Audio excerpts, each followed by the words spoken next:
um I had to re-upload the video because they had actually blocked the video, man. Maybe I don't know because of the title or whatever, but I had to upload it. I got on my old combat shirt because we going to war. So yeah, I guess they didn't like the title. Guess they didn't like the title, man. I guess not. Oh yes, Sun Tzu. Yeah, I got that. I got that book in the room, man. A couple versions of it. But so nevertheless, welcome to another. And by the way, that guy, the guy, what's his name? One of his people. It was either him or his people. They blocked the video on one of my channels, man. The spokesman for Men channel. They flagged that channel. That NFAC dude. Yeah, I try to upload because I've been sharing it to 3 or 4 platforms, but they have blocked it. So yeah, that's I guess that's how they're getting down now, man. Talking about Grandmaster Jay. Yeah, I can't say that he done it personally, but someone from his organization, they blocked that, man. Real talk. Yeah, so we're gonna go ahead and get into this. Anyone got anything they want to bring out? As you see, I got my old Conberg shirt on because we're about to go to war here. But it's gonna be very edifying. It's not to insult anyone. It's gonna show you how we're gonna go into the Bible and we're gonna use the Bible to do it. We're gonna show you how about 95% of the women out there, yeah, your woman too, is off. And they emulate the so-called bad girls of the Bible. Most women, if they would be honest, when they look in the mirror, they do not think about, they don't see themselves as Sarah. They don't see themselves as Rebecca. They don't see themselves as Mary. They see themselves, their attributes reflect more Jezebel. Their attributes reflect more of a Delilah. And most women that would deny that, they're straight up lying. Their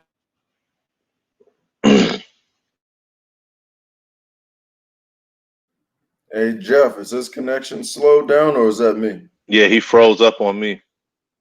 Gotcha.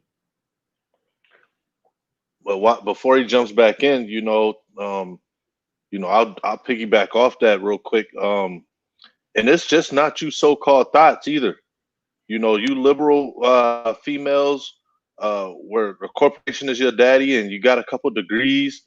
The same goes for you too. That liberalism is off as well. If you're not submitting to your husband and following the law, statutes, and commandments, you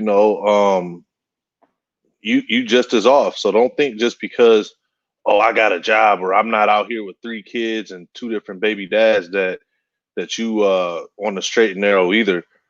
This liberalism poison that's been drinking by our so-called Black women is the crux. One of the aside from fixing ourselves, men fixing ourselves first, that has to be eliminated out of our psyche, because that poison of feminism and Marxism, it's not just these thoughts out here with the Deborah spirit on them. You liberal working 9 to 5, 2-3 degree females don't need a man. You're in the same pool as well. Yeah, right. These. I've refused to believe that all of a sudden, man. It's only, let me let you know, man. I only have an internet problem when I get on here. All day, there's no problems, man. It's got to be that these people are literally CNN on me, man. That the problem only exists when I'm on here, man. Yeah, but go ahead, speak for a minute, man. Let me step away for a second, man. Close one of these windows. All right. Yeah, Jeff, you definitely spot on. For all the females that again don't feel like they don't need a man, a good one, or there's no such thing as a good one. Even for women that feel like that they need to live life to the fullest, and rearing children will slow them down. That's off as well. That is off just the same. So it's you guys are all in the same boat of being off from what the Most High, how the Most High created you to be. And then being a woman, being a mature woman, being up in age, supposed to be really teachers of young women and children, and that's a rare thing nowadays, because there's always this this competition versus a sisterhood, and y'all really looking out for one another and building one another up, especially in the Most High. It's not apparent in our nation as it used to be just 30, 40 years ago, 50 years ago. It's just about a complete 180. Beginning of welfare, right around that 40-year mark. But yeah, man, the reason it's so fresh in my mind is I had a recent conversation with a family member, and you brought up the point of competition, that these females, they compete with each other, but they're also competing with males, on a subconscious and overtly level as well. And it's like the Most High has bestowed one of the greatest blessings ever on you, that you can rear children. Why do you want to compete with something outside of that lane? Why do you want to be I can do anything a man can do? First of all, you can't. Second of all, why won't it's like you've been blessed with a Ferrari, but all you want to do, you mad because you can't drive a Lambo. Like you've been blessed with the greatest attribute of bringing children into this earth, being their first teachers. But liberalism and feminism, Luciferianism, has seeped so deep into these modern so-called black women's minds that they want everything, but they got the real prize. So this Babylon society got them chasing for everything that's inverse to the blessing that they were given, rearing children. Hey, Marty, I had sent you the link also to come in the room. Yeah, I sent the link. Yeah, I think Marty and David. But it's like 6 of us you sent it to. Yeah. So I mean, we're gonna go ahead and go into this lesson, and this is meant to edify, and this primarily for modern women, and this applies to 98% of modern women. Most women are this way. The fact of the matter is, and most women can't admit this. This is why they hate channels like this, and this is why they hate masculine alpha men, is because we tell the truth.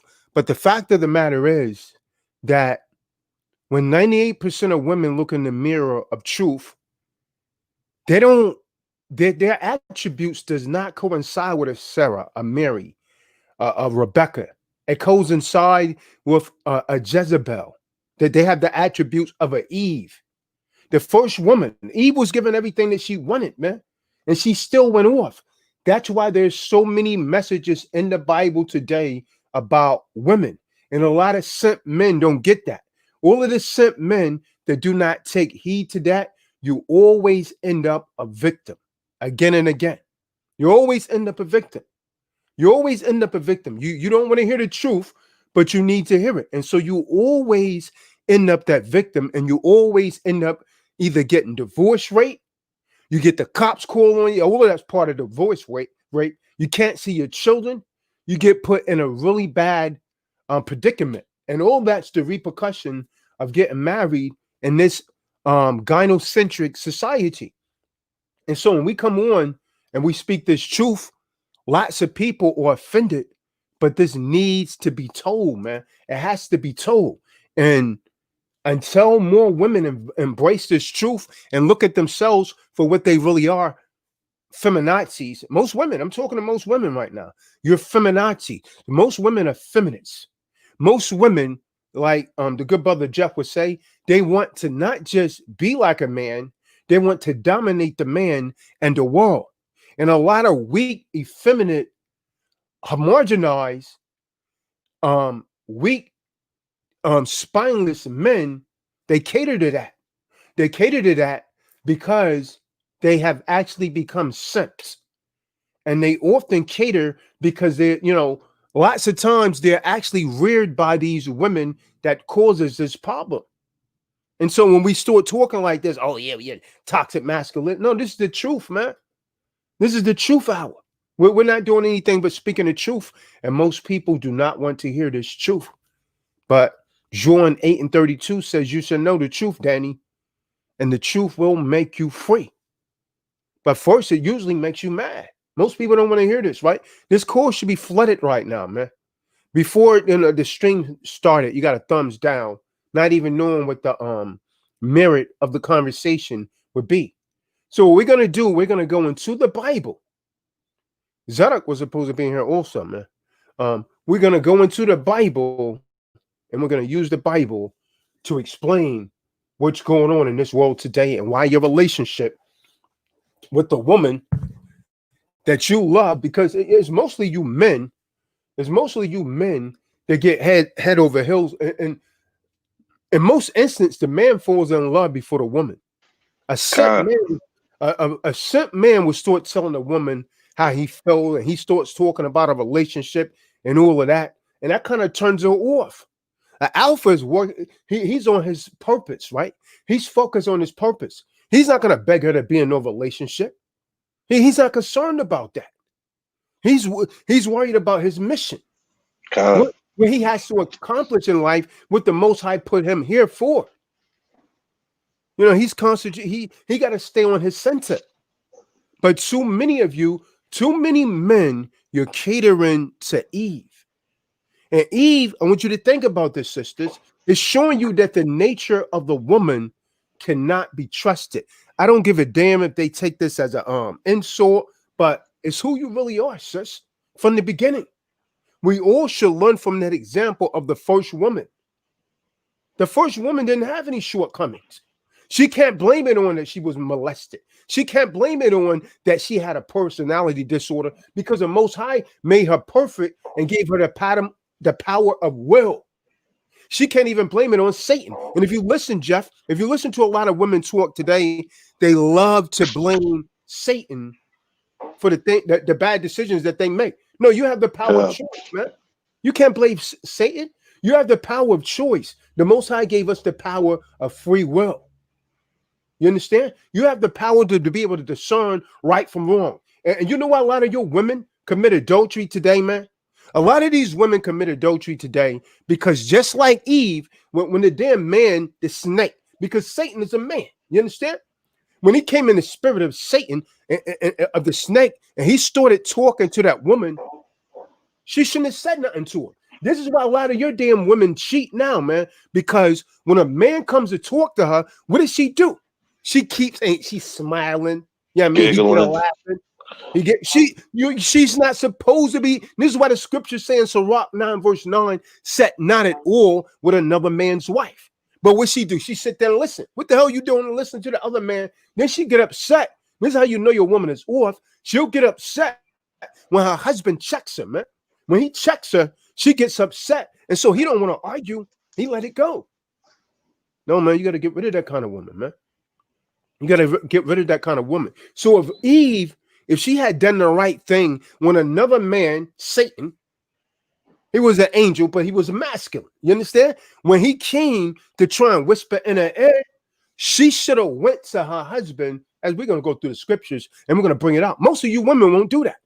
Yeah, you're a woman too. I know it's disappointing you, but you're a woman too. You're ex-woman too. Man.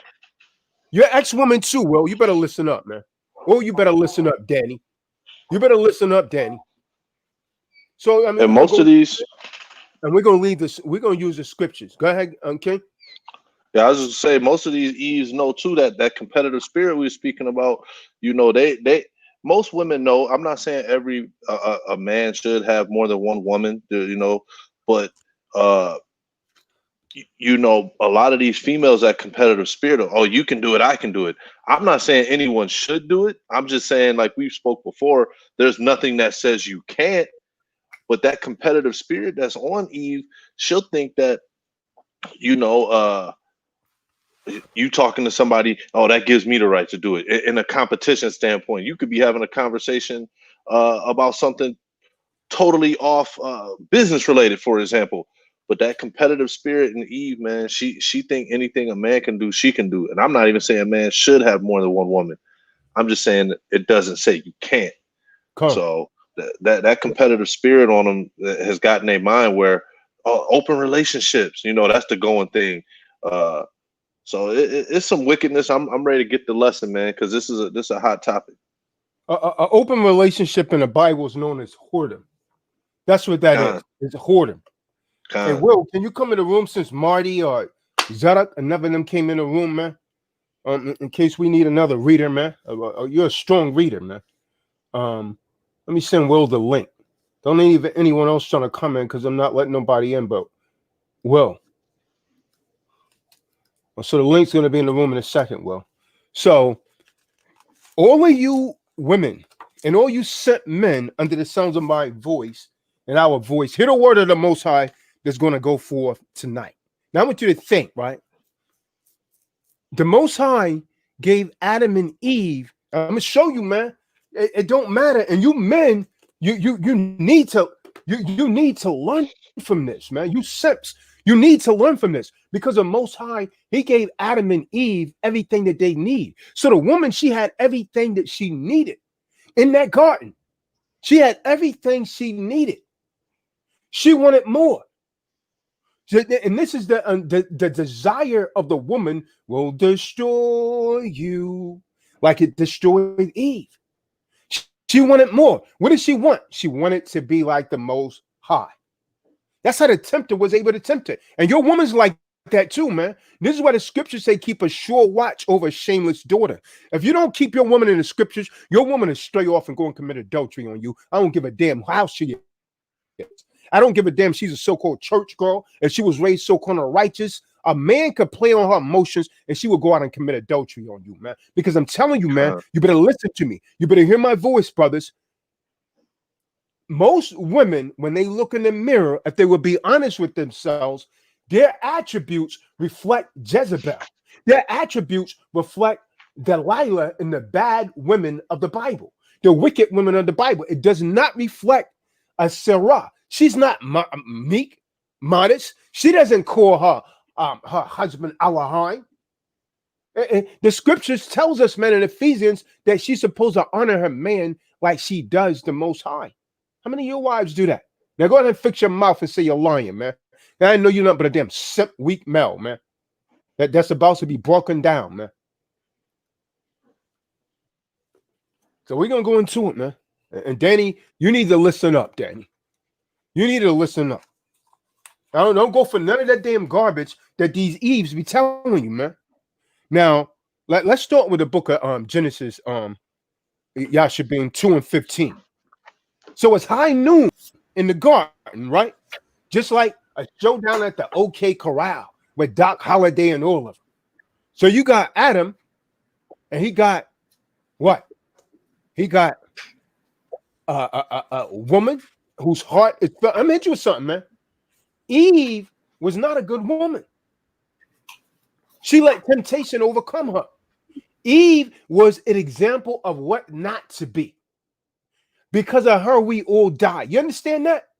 You understand that, Star? Because of the woman, we all die. Where you at, Will? You still working, man? Of the woman became the beginning of sin. And because of her, we all die. 25, 24. Those are the that is. And the most, you got to wonder why so many scriptures and precepts is always banging on Eve. Where we go? You're going to learn why tonight. Because most women are feminazis, right? Most women are what you refer to as an alpha female. An alpha female is nothing but a feminazi. Most women are Amazon women. You understand? That's a woman that has overly masculine attributes. Don't you women? No, I know you don't. I know you don't comprehend. Most women do not get it. That what really makes a man really be into you is your femininity, not you acting like a man, not you trying to emulate the man. I mean, stop me where I'm lying at, Jeff. Con, When you attracted to a masculine woman, I feminine, know. not I know I sure feminist. as hell not. I Yeah, know I sure as hell am not. if a man likes a woman that's masculine, there's something, there's a few screws loosed up top, or he was raised solely by a woman who was basically in control of him the whole time. He wasn't raised right. Something's off. Something's very wrong with that. So the feminist Amazon alpha female worldly woman are the modern day evil women of the Bible. And again, this is not an attack on women, it's an attack on the abasement that women have actually degenerated into. You understand? So the book of John 8:32 says, and you shall know the truth, and the truth will make you free. All women and men should be listening to the stream. See, the so-called good girl, right? So-called church girl, she will discover when she peer into the mirror of herself, of truth, she doesn't reflect the scriptures good girls, such as Sarah, Mary, Ruth. She don't reflect those women. But to the contrary, on most days, I'm telling you, man, 98% of these women out here, on most days, what they see in the mirror is the exhausted burden of their own wicked desires. Most of these women, if they're honest, they see the selfishness of Jezebel. They see the deception of Delilah, right? And you can't have a stable, happy relationship with a man because you have a take charge, prideful spirit. So these wicked women of the Bible is a reflection of 98% of the women that we see in the world today. And if you are in disagreement after you listen to this video, I contend you will change your mind. So yeah, Yashabin, let's start with Genesis 2:15. The book of better shit, Genesis chapter 2, verse 15. And Yahweh, the supreme Elohim, took the man and put him in the garden of Adon to work it and to guard it. Okay, so the man had to work from the beginning. Why you got people out here in ISUPK believing they don't have to work? The woman's supposed to take care of them. Adam had to work from the beginning, man. Adam had to take care of that garden. The Most High took man and he put him in the garden of eating, to work and to take care of it. To work, to work, to work. You got to work, man. Now, eating, when you look it up in the Ibrit, it's often translated as delight. Or if you use certain Persian words, it's like paradise, right? Paradise, eating. But this wasn't like some haphazard wildflower garden, right? This was a garden of paradise. It was carefully designed to be beautiful by the Most High Almighty, right? It was a beautiful place. So Eve had everything she needed, Jeff. What the hell made her go off like she did? Well, we still waiting for you to come in the room. Oh, we got Nicole George up in here too. We can get some edification tonight. Now let's get Genesis 2:16. Yashabin. God. And Yahweh, the supreme Elohim, commanded Whoa. He said what? He did what? Commanded the man. He gave a commandment. This is before anything about the 10 commandments. He didn't give him 10. He gave him one commandment right here. Read on. Commanded the man, saying, eat of every tree of the garden, but do not eat of the tree of knowledge of good and evil. For in the day that you eat of it, you will certainly die. Hold on, Jeff. Now we got a problem, Jeff. So now here's the Most High, the creator of the universe. He gave the man an order so the day that you can eat anything you want in paradise, man. We're in paradise. We don't have no worries. I want you guys to get a clear depiction of what happened and how the woman destroyed the world. And that simp fool, Adam was a simp, man. I say Adam was a simp, Jeff. I say Adam was a simp. Adam was a simp, man. He simped out to the woman. He was a damn simp. If he was a masculine alpha male, he would have checked that ass and said, I ain't eating that damn fruit, and you shouldn't have ate of it. Now you're going to burn. He should have walked away. The only thing she had to do is like the average damn simp guy today. She looked in his eyes with a seductive look and extended her hand with the forbidden desire in it. And that damn simp catered to it. And now we all suffer because of it. We all suffer because of it. Read that. Read on to verse 17, Yashabi. Oh, yeah, that was all the way to 17. All right. So there you are. Read it again. Read it again. 16 through 17.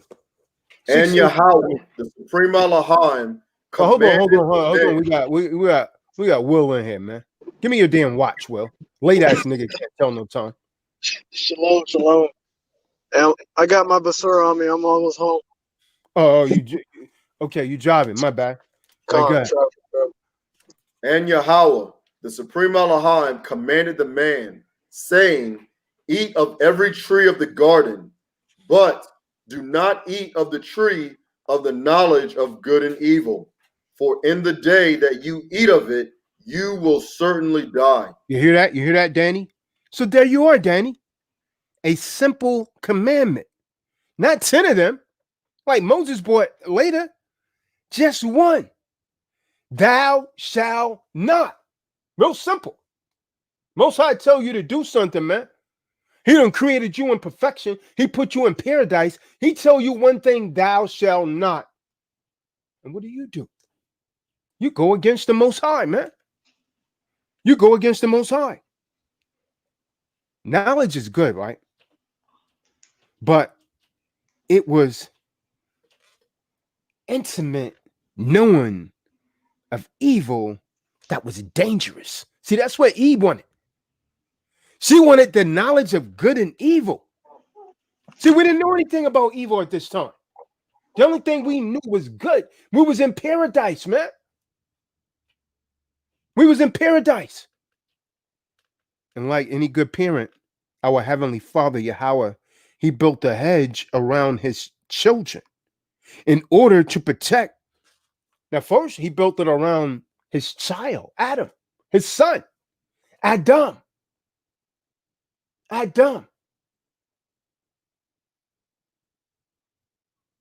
Man. So you are son of man because you're a son of Adam. You're one of the sons. What you thought just only Hamashiach was the son? You're one of the sons. You're the son of man, the son of Adam. So like any good parent, our Heavenly Father built a hedge around his child in order to protect the young man's innocence and to keep him from learning things he didn't need to know. He said the day that he eat that fruit, he would surely what? Yashabi? Die. He will surely die. Die. He would surely die. Adam was obedient, but he was lonely. See, Adam was obedient. Adam didn't eat from that thing. Adam was obedient, but Adam was lonely also. Now, if you ask any, I don't know how many of you are like single children, right? If you ask an only child, and he'll tell you is mighty quiet in a playroom by yourself. This is how Adam was. Yeah, animals, but he was by himself. Let's go to verse 18, Yashabin. Oh, so Adam was lonely. Oh, you can't hear Yashabin? God. Yeah. I thought you couldn't hear me. Genesis 2 and 18. And Yahweh, the supreme Elohim, said, it is not good for the man to be alone. I am going to make a helper or helpmeet for him, So as his counterpart. right. So Adam was lonely. And so the Most High knew this. The Most High said it's not good for man to be alone. I will make him a helper suitable for him. Adam was lonely.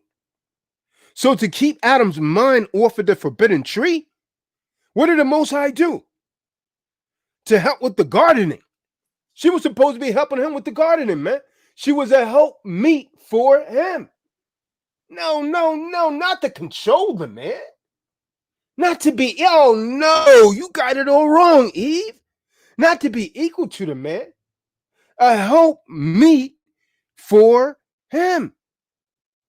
To keep Adam's mind off of the forbidden tree. To help with the gardening, simply in response to Adam's very human longing for companionship. That's in the nature of a human, right? Solitude is not good for man. How do we know? You ever know anyone who went in prison and they went to solitary confinement? They're never the same anymore, man. Never. Solitary will break you down and cause you to lose your mind. So the Most High says it's not good for Adam to be alone because he created man with a need to be around other people. Solitude is not good. Man is created sociably. Some of you have many of you have sociality problems, man. You don't know how to communicate. You was by yourself too much as a damn child. Your parents left. There's a problem with a lot of you women, man. This is why you can't get along with your man. Your mom left you too much. Your father left you alone too long. So you develop a personality disorder, borderline personality disorder, histrionic personality disorder. A lot of you men are narcissistic. You're narcissists. You got all these personality disorders because you've been alone too damn much. Too much, man. Then Eve, single Eve, will make her son her de facto husband. Then once her de facto husband, the son is mentally disturbed, narcissistic, out in the world, then she'll say, Jesus is my husband. Jesus is my king. Yeah. That's not but a feminazi, man. Playing some man. Yeah. It's not but a feminazi. I'm hit you with something, man. Even those who cherish our quiet moments. Some of us like to be alone for a little while, right? But even those of us that cherish our quiet moments, we get stir crazy eventually, right? Even when I was writing my books, man, after a while, man, you isolate yourself to write, but you get tired of being alone after a while. You last for maybe a few hours, a few days, and what do you do? You'll wander downstairs, you'll call someone, or you'll get on the internet because you need to socialize. That's in your nature. That's in your nature. When you're deprived of that, it creates problems, man. It gives you room to start to do evil. See, it's a Most High, it's a Yah-given drive. This need to connect with other humans. People who have little or no drive, what are they called? Well, they're called loners. Yeah, some people trying to glorify that. Oh, I'm a loner. Yeah, you damn idiot. You damn right you are. You probably got a personality disorder.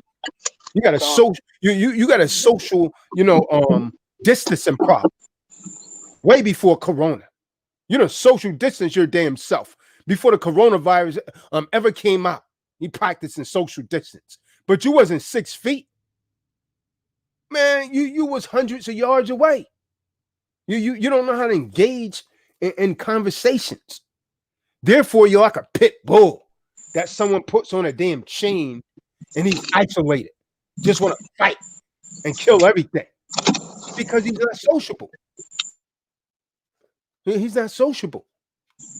That's Many how of a you lot are of like that's how a lot of people in this profession, you know, the tech profession are. They just don't. They sit behind computers all day, don't know how to say a word to a human being. so it's a most high given drive to connect with other humans. And people who have little or no or none of that drive, they're called loners. People with even less, know what they're labeled? They're labeled hermits. They're labeled hermits. And people that don't have no social connection, they put them in damn straitjackets and lock them up in a mental institution. So people who need people, you got the Most High to thank for that. The Most High made you that way, man. Now, first, the Most High, he tried pets and animals because Adam named all of the animals and pets. The woman ain't created yet. The woman wasn't created yet. They weren't sociable enough. What they say, Jeff? Man's best friend. It might be mankind's best friend, but he's not our best friend because Adam couldn't get along with the pets like that, man. He needed another human. He needed another human. He's not our best friend. Don't you start that foolish talk around here, man. So he tried cats, dogs, you know, beastly bunch of animals. Adam named them all, right? Adam named all of them. Zebras, wolves, tigers, and so on and so forth. Get Genesis 2 and 20, Yashabim. Let's see what it says. All of these animals Adam named, let's see if they were his best friend. Where the hell that came from? That came from Esau, man. I sure wasted away his heat. Let's get Genesis 2 and 20. Let's see what the Most High said. Book of Bereshit, chapter 2, verse 20. So the man gave names to all livestock and to the birds of the Shema and to every beast of the field. But for the man, there was not found a helper for him. So there was not a suitable helper for Adam because we're not designed to mate with damn animals, dodos. We're not designed that way, man. Mankind is, but not man. There's man, and then there's a kind of man that came from the original man. But that's a different conversation, man. So Adam, he couldn't find a helper that was suitable for him. In other words, comparable to him. The animals weren't comparable to him, right? Wasn't right for him. So the Most High was looking not for a good fit, but a perfect fit for Adam. This wasn't a dating game, man. This wasn't a match game. That was only one and only correct answer, a helper. Let's get it. Genesis 2 and 21. Let's see how the Most High resolved this when Adam needed a helper. Genesis 2 and 21. So Yahweh, Supreme Elohim, caused a deep sleep to fall on the man, and he slept. And he took one of his ribs and closed up the flesh in its place. Read on. And the rib which Yahweh, Supreme Elohim, had taken from the man, he made into a woman. He brought her to the man. Okay, good. Stop right there. Now let me ask you, Marty, why the rib? See, a thinking man gotta know, man. Danny inquiry minds wants to know. Why the rib? Why didn't he take one of the man's arms to create it? How come he didn't take the man's pinky toe and create it? You understand? Well, why the rib? Why the rib, Marty? Why did he take the rib? Trying to get you guys to think, man. Why the rib, Tariq Mack? Because he's closest to his bosom. Marty's a wise man. See, the Most High chose the bone nearest the man's heart, that rib that's closest to the man's heart. Why? Because that's a gentle reminder to keep his helpmeet close by his side.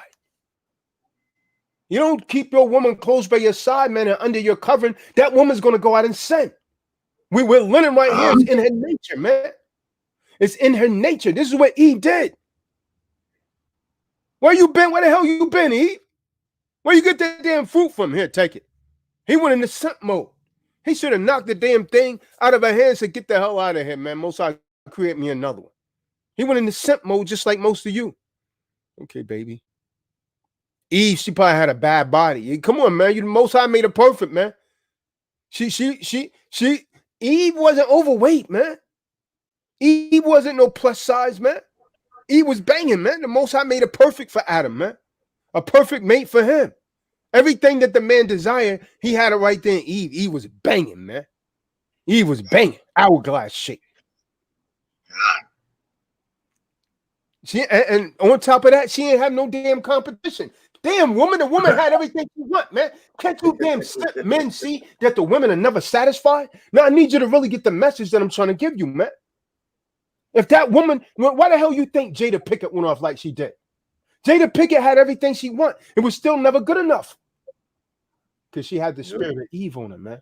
Like I say, man, I'm going to hit you in the head with it again. Most women, 98% of the women, are not a reflection of Sarah and Mary. They reflect Delilah and Jezebel. Just like Jada Pinkett Smith. Yeah, every damn thing they want, man. Just like Eve. But still go off. Let's get Genesis 2:22. Book of Genesis, chapter 2, verse 22. And the man said, this is now bone of my bones and flesh of my flesh. This one is called woman because she was taken out of man. So the Most High, stop right there. So the Most High brought the crown of his creation to the one for whom she was designed. Listen, woman, you can like it, understand it, believe it or not. You was designed for the man. We just read it. This is why you don't have a good damn relationship with the man, because you want to control the man. You want to be equal to the man when you was created for the man. Oh, I know this is not politically correct, but the Most High is not politically correct. There's a divine order in this earth, man. And whenever you break this order, you get confusion and chaos.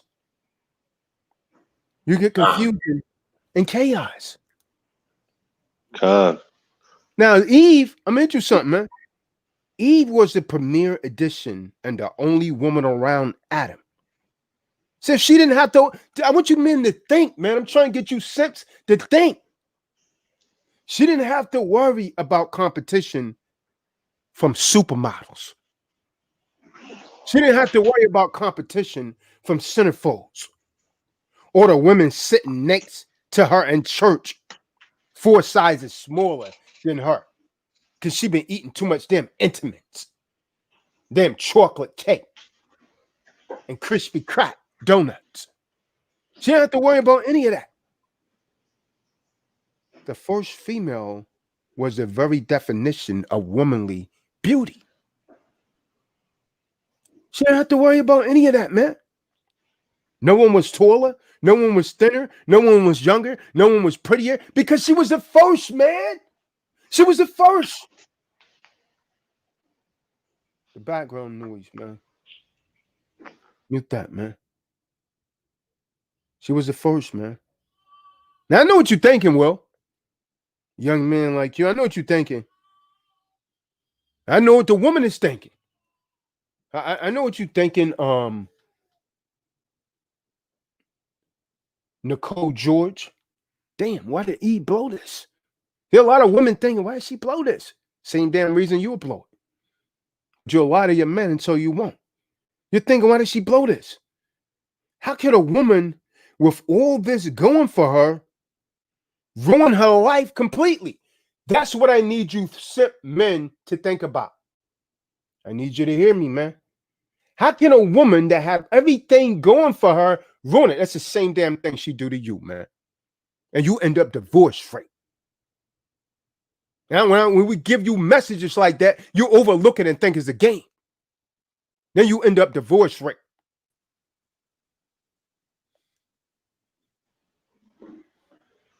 Get Genesis 2 and 23, Yashabin. I'm getting ahead of my Genesis get chapter Genesis 2 and 23. Verse 23.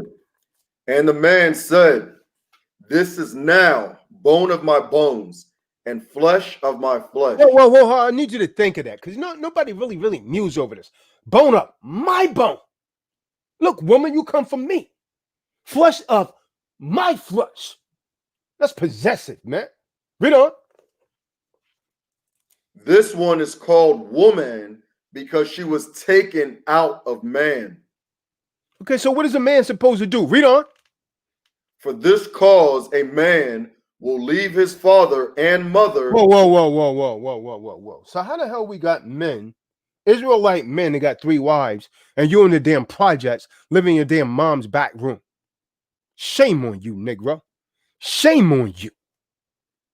You're supposed to leave your mother's home, man. Get the hell out of your mother's home. Get the hell out of your father's own home. You overgrown damn horse. You sitting there in your damn mom's back room eating off a damn EBT card. Yet you got 3 wives.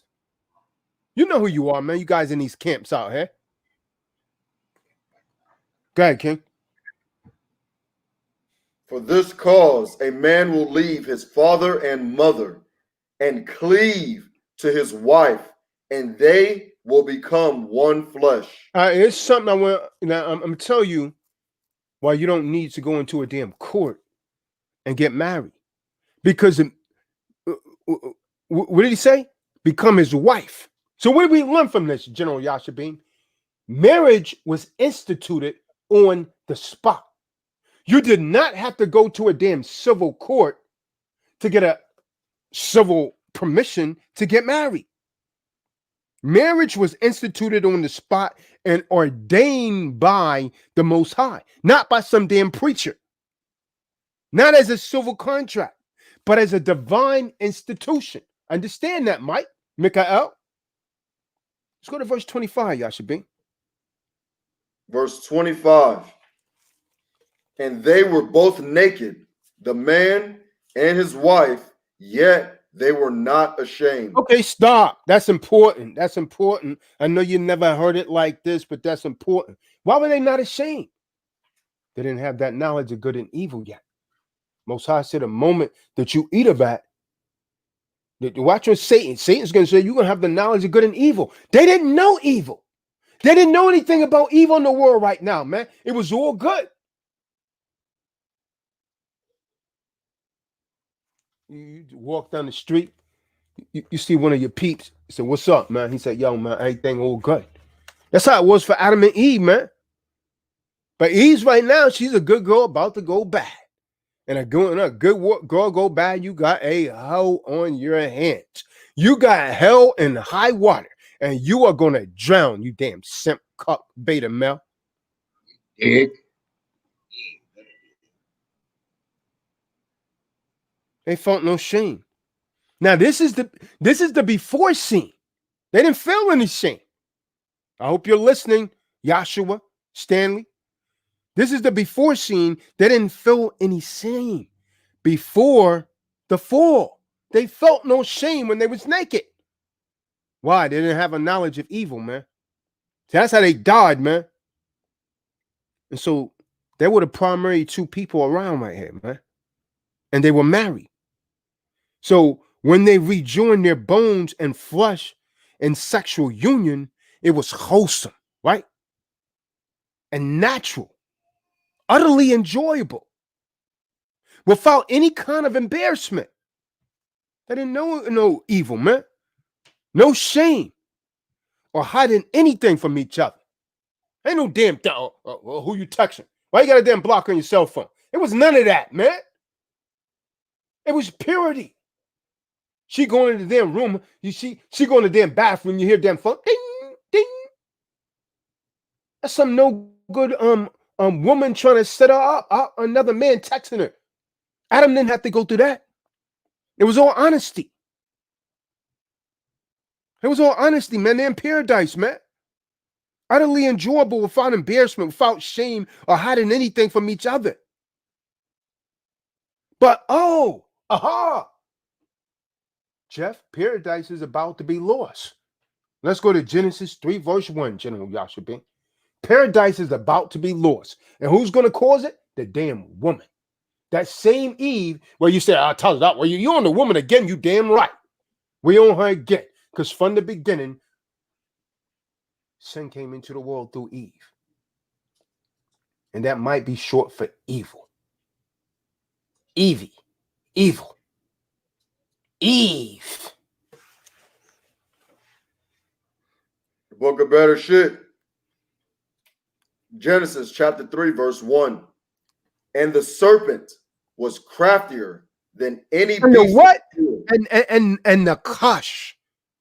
The Hebrew word for the snake is nakash. Okay, which Yahweh, the supreme Elohim, had made. Come on, when you hold on. When you read some translations, it said he was more subtle, right? He was more cunning. He was the shrewdest, right? He was more clever. He was the slyest. See, all of these attributes or the attributes of the damn devil. Women are like that, man. Women are more subtle than most men are. Oh, I know it hurts, man. I'm trying to get you out of Simpville. Who am I talking to? The Simpsons. The Simpsons are the sons of men that were simps. And you a simp son because you turned out to be a damn simp. And this is for Amazon women and the Simpsons. Go ahead, read.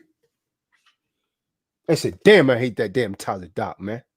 He bringing these scriptures too, man. He cut me with these scriptures, man. I can't do nothing, man, but get mad.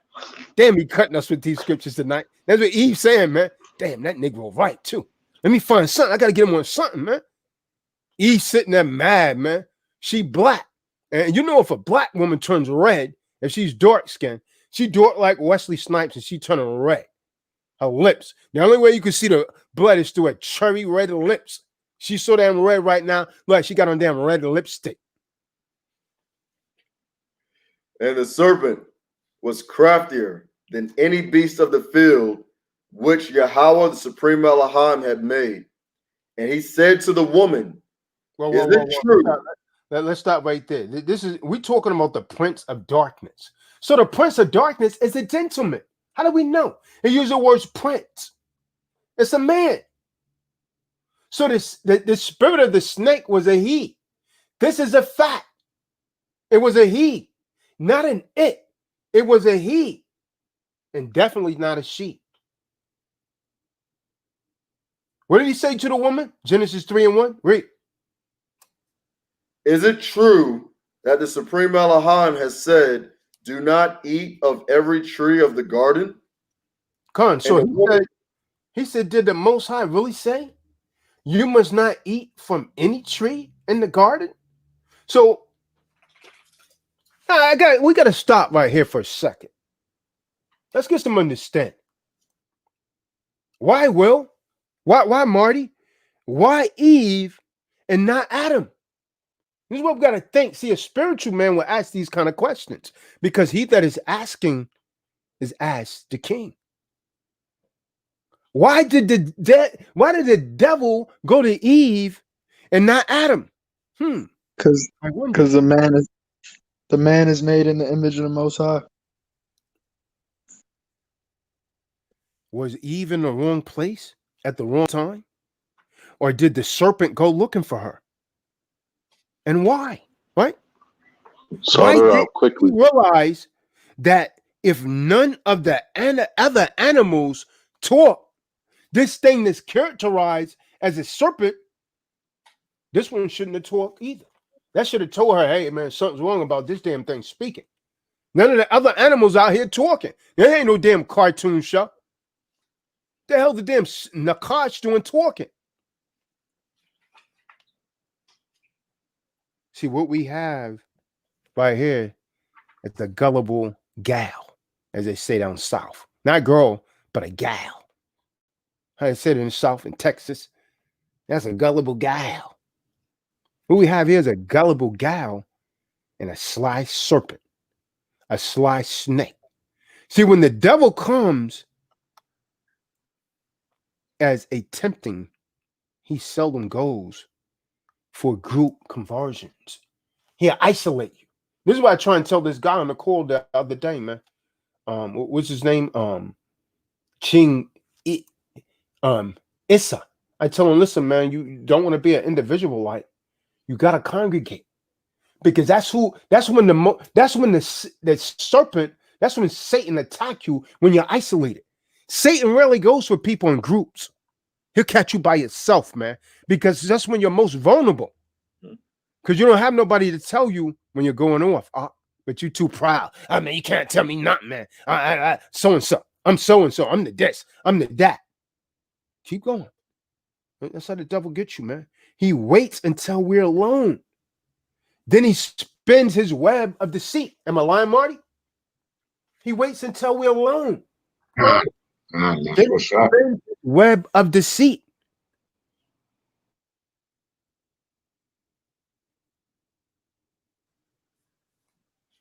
The only question I don't have is why didn't she go and find Adam and discuss all this with him first? Now, we got to pause here. This is what I want you men to think about. I want you to put this in the context of a damn woman committing adultery, because that's what she did, right? She was listening to another man. Why didn't she go and tell her husband? Your woman's like that too, man. I hate to bust your bubble, man. Your woman's like that too. Why didn't Eve go and tell Adam this other man was trying to talk to her and get her to eat from the tree? Why didn't she do that? Will? Marty? Deceitful, is naturally slippery, like a serpent. Now, let me tell you why she didn't do it, man. I'm going to tell you why she didn't do it. Because like I told you, I dealt with a lot of women, man. I'm going to tell you why she didn't do it.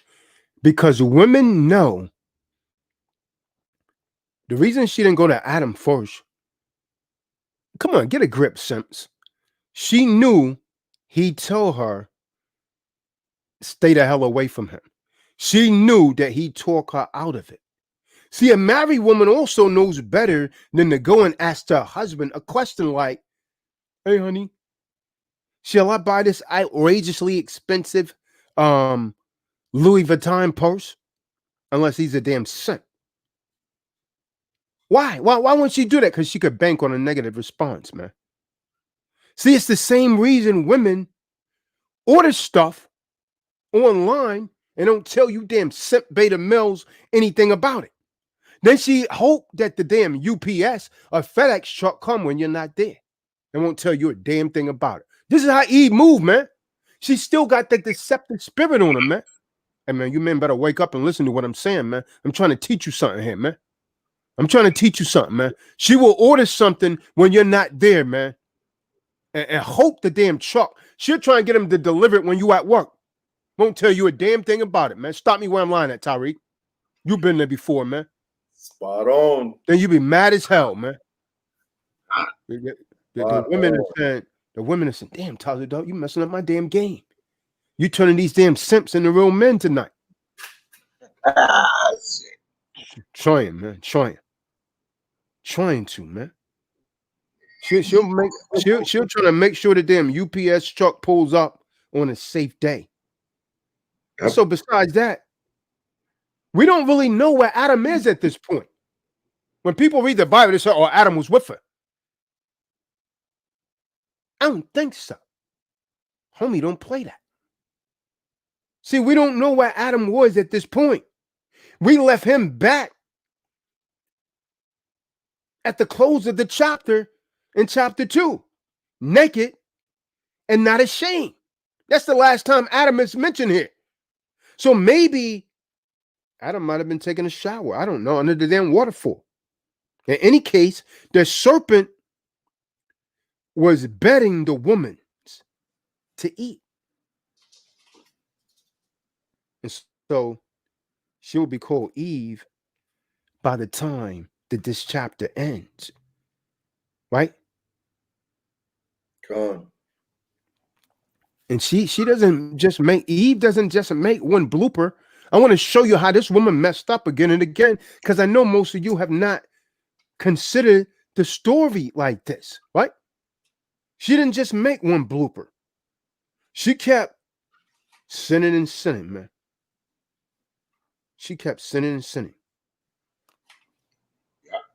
What's the first thing she did wrong, Will? You're trying to act like you got a little pimp game. What's the first thing she did wrong, Will? Well, what's the first thing that you tell? Well, what's the first thing that you tell a child?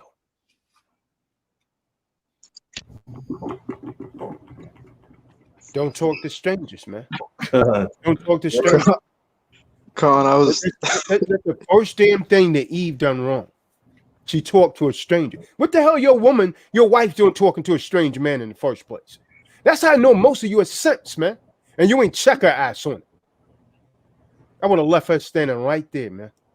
That would have been the end of that relationship. Wouldn't you know this dude right here? Why the hell you talking to him? Nah, man. Guess you got to ride on now. You go with him. I would leave her ass right there. I will leave her ass right there. That's the first thing that you tell a child from the cradle. Don't talk to strangers, right? Why?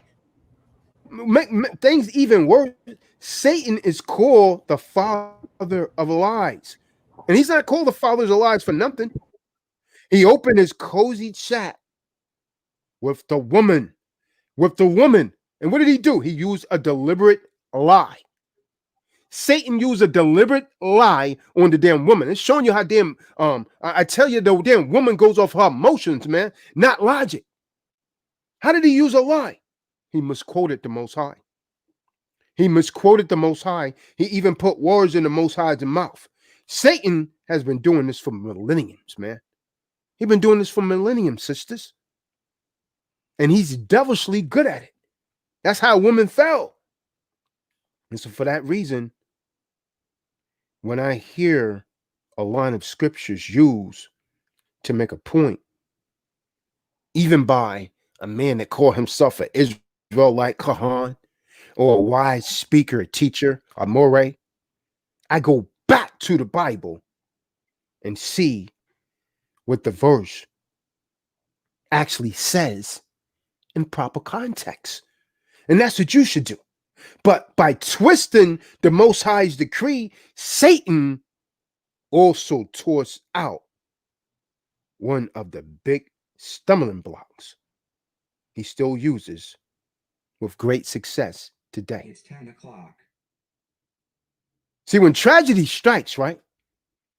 A precious child is killed in an accident, or a young mother dies of cancer, Satan tempts our faith, man. He'd tempt your faith with the same sort of opening lie. You know what Satan is saying? Because I heard people say this, man. I want you to stop me where I'm lying at. I'm Stefan the Don. When someone dies, innocent child, someone dies of cancer, you know what Satan say to you? What a good guy, what a good God allowed that to happen. And that breaks your damn faith. Then you got you got animosity with the Most High, man. That's Satan getting on you, man. That's demons. Cunning. It doesn't begin even to describe Satan. Let's get Genesis 3 and 2, Yashabin. Let's see what the woman did to the serpent. What did Eve say to the serpent, Stefan the Don? Pat Love King L Day. What did Eve say to the Satan? What said to the serpent? Read. And the woman said to the serpent, we are to eat of the fruit of the trees of the garden, but of the fruit of the tree which is in the midst of the garden, the Supreme Elohim said, do not eat of it. Okay, stop. So Eve meant well because she was correcting Satan. She said we may eat fruit from the trees in the garden. She meant well by correcting the devil, but again, you dialoguing with the damn devil, man. That was her first mistake. Her first mistake was talking to another man, not her husband, man, without her husband around, man. Now call me a liar, Tyreek, man. This is what women are doing today, man. This is why there's so much adultery, man. But what? Naive Eve, you know, she'll just say, oh, he's just my friend. He's not interested in me. You simple as hell. That's naive Eve right there. Naive Eve tried to correct the serpent's misquote. Instead, she made one of her own. She made a misquote of her own. Let's see what that was. Let's read on down to verse 3, Yashabi. But of the fruit of the tree which is in the midst of the garden, Supreme Elohim said, do not eat of it, nor touch it. Stop.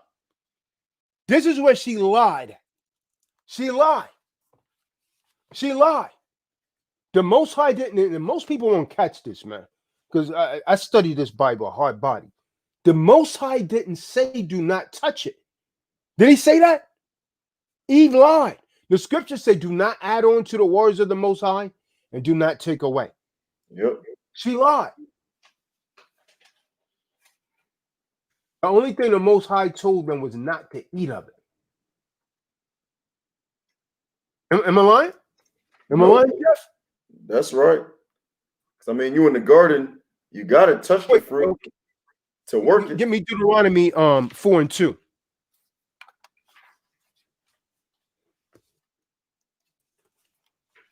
Real quick, well, let me show you the dangers of what Eve just did. So that was a sin right there. She added to the words of the Most High. Some of you would take that as something simplistic, but it's not. She added to the words of the Most High, man. And do it. Yeah, you got it. Yeah. 4, verse 2.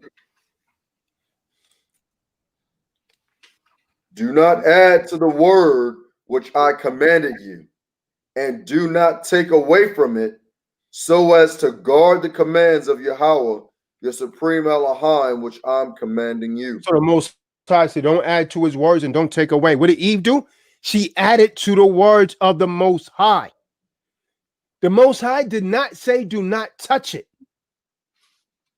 He said, that's her second mistake. What was the first mistake, Will? The hell are you doing, man? Eating a bologna sandwich? I'm eating this plate. Talking. No, I don't eat bologna. Talking to strangers. The first thing was talking to a man, not her husband. Her second mistake was adding words to the Most High. Now, notice her second mistake. She added to the words of the Most High. The Most High never told her not to touch it. He just told her not to eat the fruit. See, when we exaggerate, this is what I want to get. This is a message I want you to receive, right? When we, and I try and tell my rep this all the time, when we exaggerate the Most High's word, which literally means to challenge, enlarge beyond the truth. That's what we do, man. When we exaggerate the Most High's word, we sow seeds of doubt in the minds of others. Did the Most High really say the other thing? Yeah, you got people thinking, because Eve said this, I've heard Israelite after Israelites interpret he wasn't supposed to touch it either. It doesn't say that. Eve said that. You understand? It doesn't say that. So you cast doubt in the minds of other people. But the word didn't say that. Eve said that. Did the Most High really say that other thing?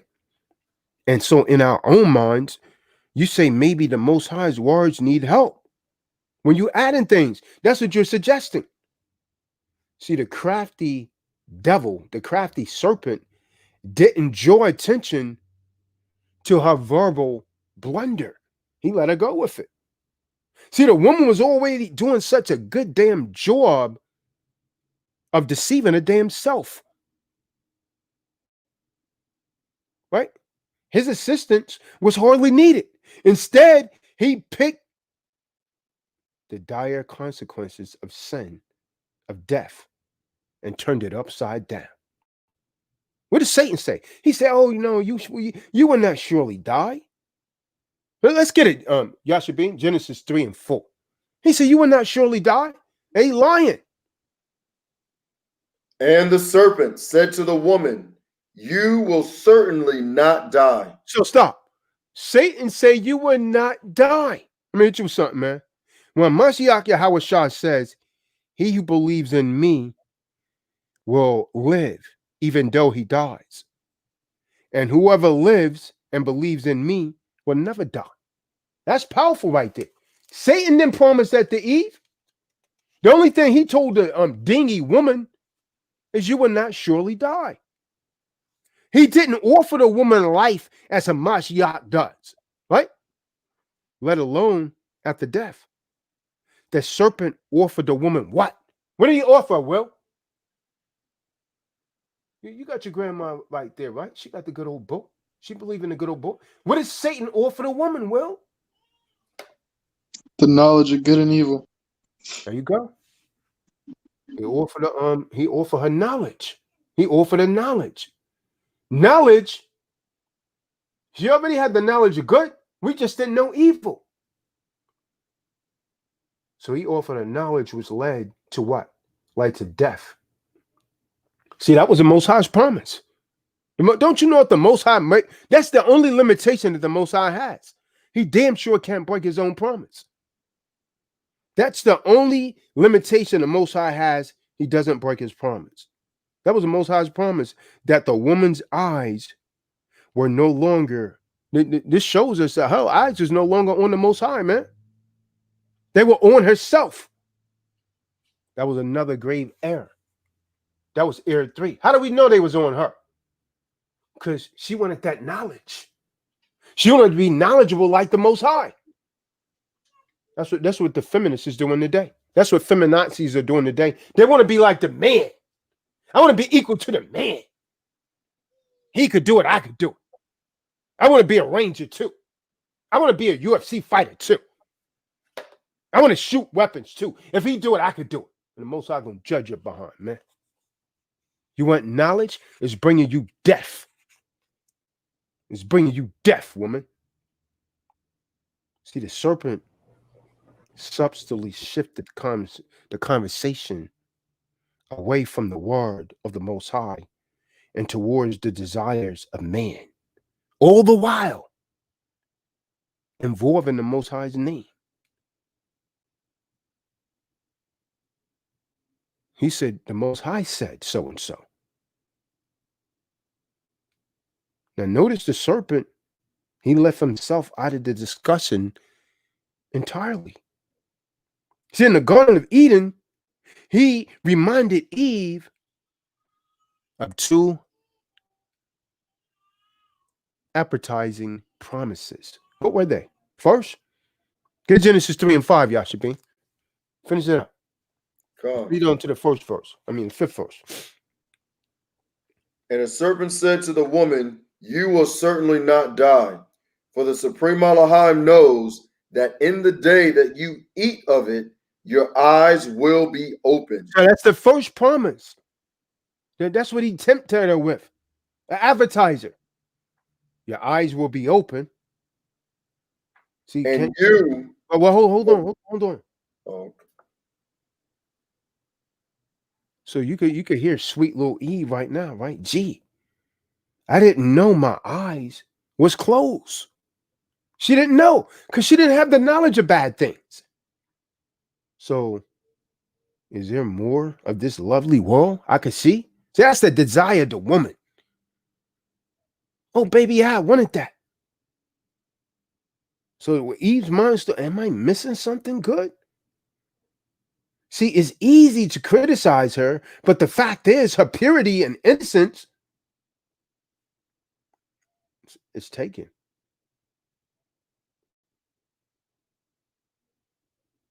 Yeah, man. Her eyes will literally come open.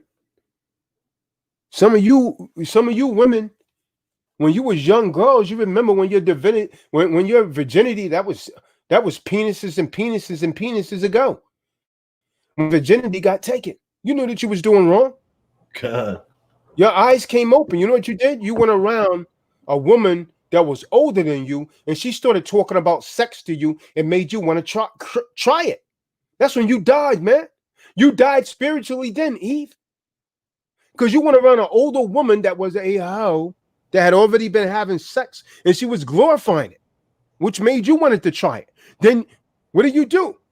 See, when the Most High, you think when he said you surely die, you thought he was talking about a physical death. Nah, man, it doesn't mean that. It means you was dead to sin. You didn't know what sin was. So all in Adam died. Now he knew where evil was from Eve. Evil. And the older Eve's jealous, and they'll set a young Eve up to give up what they know is precious. Most Eves know that they first time went with the quote unquote one they loved, but they so wicked. She'll entice a younger female instead of giving her some guidance and wisdom. She'll entice her into giving up the prize. You know what I'm saying? It's just wicked embedded all the way through. Come. So Eve, in other words, Eve was blind to sin. Adam was blind to sin. They was blind to evil. They didn't know what it was. See, the two blind men by the side of the road outside of Jericho, they knew exactly where to turn. They said, Allahim, we want our eyes to be open. See, when Hamashiach did, they rose and they followed him. But the woman in the garden, Eve, asking the Most High to open her eyes, she thought that she wasn't asking the Most High to open her eyes. She thought that eating from that tree was going to open her eyes. So the serpent, he added sugar to the fruit with the second promise. Go ahead, read on in verse 5, Yashabin. Come. What's the second promise he gave her? Your eyes going to be open. What's the second thing he said? And you will be as Allahim. That is it. And you will be as the Most High. See, since the garden, man, the woman has always wanted to be like the man. She always wanted to be the man. She always wanted to be equal to man. She's been fighting women's liberation, women's led, women's this. Women are being oh, me too. Me too. She wants to be like the Most High. Now you got to remember, why am I saying this? Because Adam was made in the image and the likeness of the man, of the Most High. Salakia. Adam was made in the image and likeness of who you call God. And the Most High breathed his ruach, his spirit into him, and man became a living soul. So in your true self, you have the spirit of the Most High in you when you're walking upright. Satan still peddles this today, man, with great success, right? Most false philosophies and religions, they're making their rounds. They have this lie at their heart. They'll tell you, especially these damn Egyptologists, oh man, I'm God. Like the nation of gods and earths. Oh, I'm God. They say you already have God in you. See, a lot of people are easily misguided by semantics, man. Why invite Hamashiach Yahweh to live in your heart? They say, when God already resides in all of us. That's a pitch that a lot of you fall for. That's a pitch that many of you fall for. Many of you still falling for that pitch, man. Knowing good and evil. verse 5 says. See, when the woman saw that the fruit of the tree, let's get verse 6, y'all. So finish 5 out. Let's go to 6. Let's see what it says. And you will be as Elohim, knowing good and evil. Verse 6. And the woman saw that the tree was good for food, that it was pleasant to the eyes. Stop. When the woman saw the fruit of the tree, see the tree that had been in the middle of everything, yet obediently avoided. For how long, we don't know. Now suddenly, that tree was it. It was it for the damn woman. The all-consuming gotta have it. The all-consuming gotta have it thing. Like Eve, when she see a man she attracted to, she want that damn penis. She gotta have it. Like Spike Lee's movie.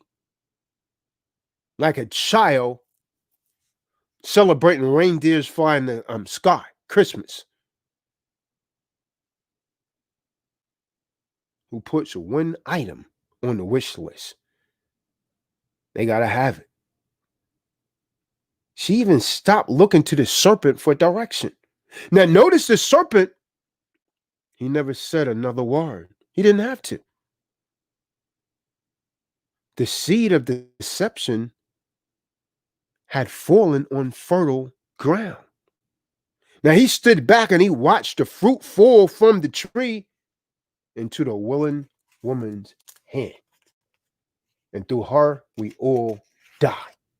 And through her, you all remain a sin. Go ahead, read on, Yashabin. That it was pleasant to the eyes, and a tree desirable to make one wise. And she took of its fruit and ate it. And she also gave to her husband with her, and he ate. Whoa. Let's go back here, man. So Eve's other mistake was listening to her damn stomach and not to her mind. Pleasing to the eye. It says in Genesis 3 and 6. It's pleasing to the eye. But pleasing to the eye isn't the same as pleasing to the Most High. Now, is it, Will? It didn't please the Most High. It wasn't pleasing to the Most High. See, this is the sin nature, man. This is a sin nature that's in a woman, man.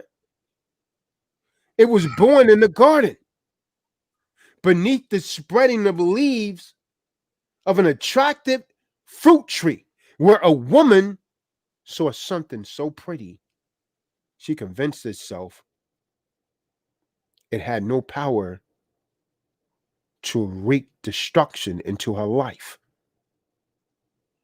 Read Genesis 3 and 6, y'all should be again. Book of Genesis, chapter 3, verse 6. And the woman saw that the tree was good for food, that it was pleasant to the eyes, and a tree desirable to make one wise. So the tasty as the fruit promised to be,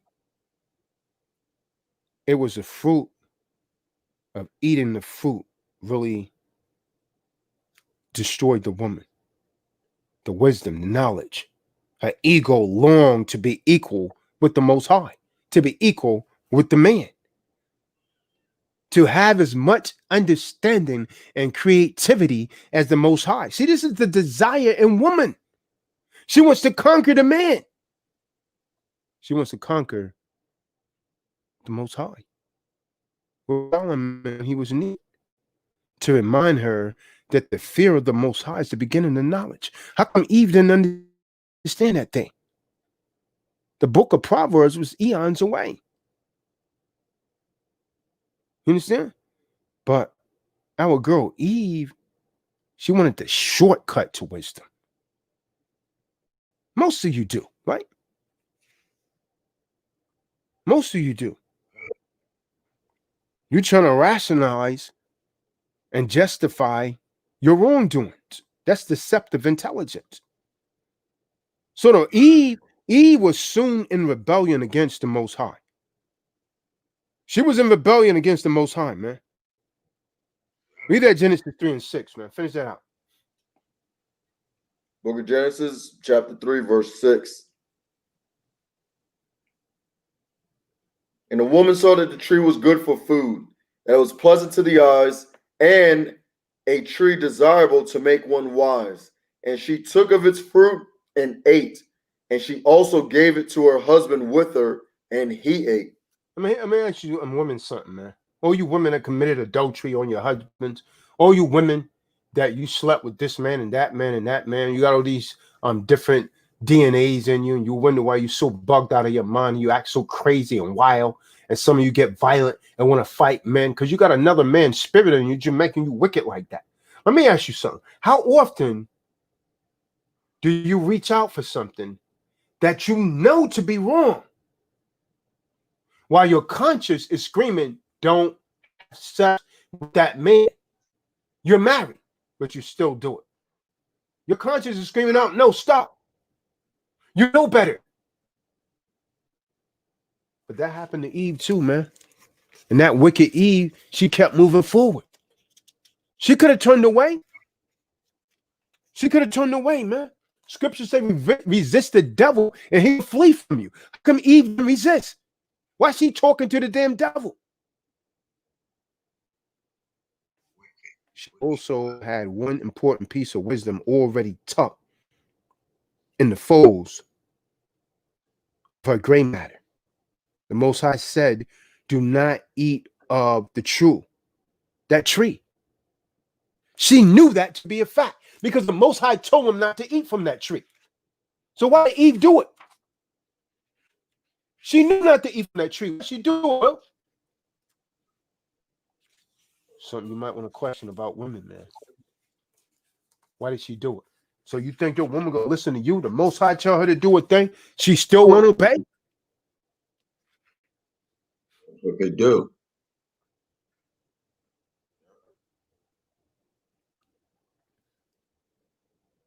This woman had already demonstrated her goals and motivation. None, which was to honor the Most High. What you mean to think about that, man? It was not to honor the Most High. She was saying to herself, I'd enjoy the taste. I like the look of it. I'll be like the Most High. This is a woman's mind, man. Oh, I could be the CEO. I'm gonna be the president. You men, you're not seeing none of this, man. You're simps. This is a simp nation, man. Simps. I'm gonna tell you, all you sisters on the call, I know you're angry. We got mostly men on the call, man. They running out of the room, man. They don't want to hear this because it's cutting their spirits, man. But they need to be cut. She could have quit. Eve could have quit. She could have let go of the fruit. She could have ran the other way, like your woman, man, that committed adultery on you, man. Your woman that sucked that man's penis, she could have ran the other way. She didn't have to do it. She could have just said no, man. Like Nancy Reagan said, just say no. That's a dumb concept for a complex problem. She could have ran away. She could have went the other way. Why didn't she? And you go for any kind of damn excuse that she give you. No, she should have got the heck up out of there. But she didn't. It was her last chance to remain innocent. What did the woman do? She sinned. She brought sin into the world. And at this point, no matter how nosy her conscience, the woman pressed on. She probably was assuring herself, hey, I'm not dead yet. I might as well take a bite of the fruit. Because she could have stopped. Read Genesis 3 and 6 again, Yashabin. The book of Genesis, chapter 3, verse 6. And the woman saw that the tree was good for food, that it was pleasant to the eyes, and a tree desirable to make one wise. And she took of its fruit and ate, and she also gave to her husband with her, and he ate. Yeah, man. So I'm gonna tell you something, man.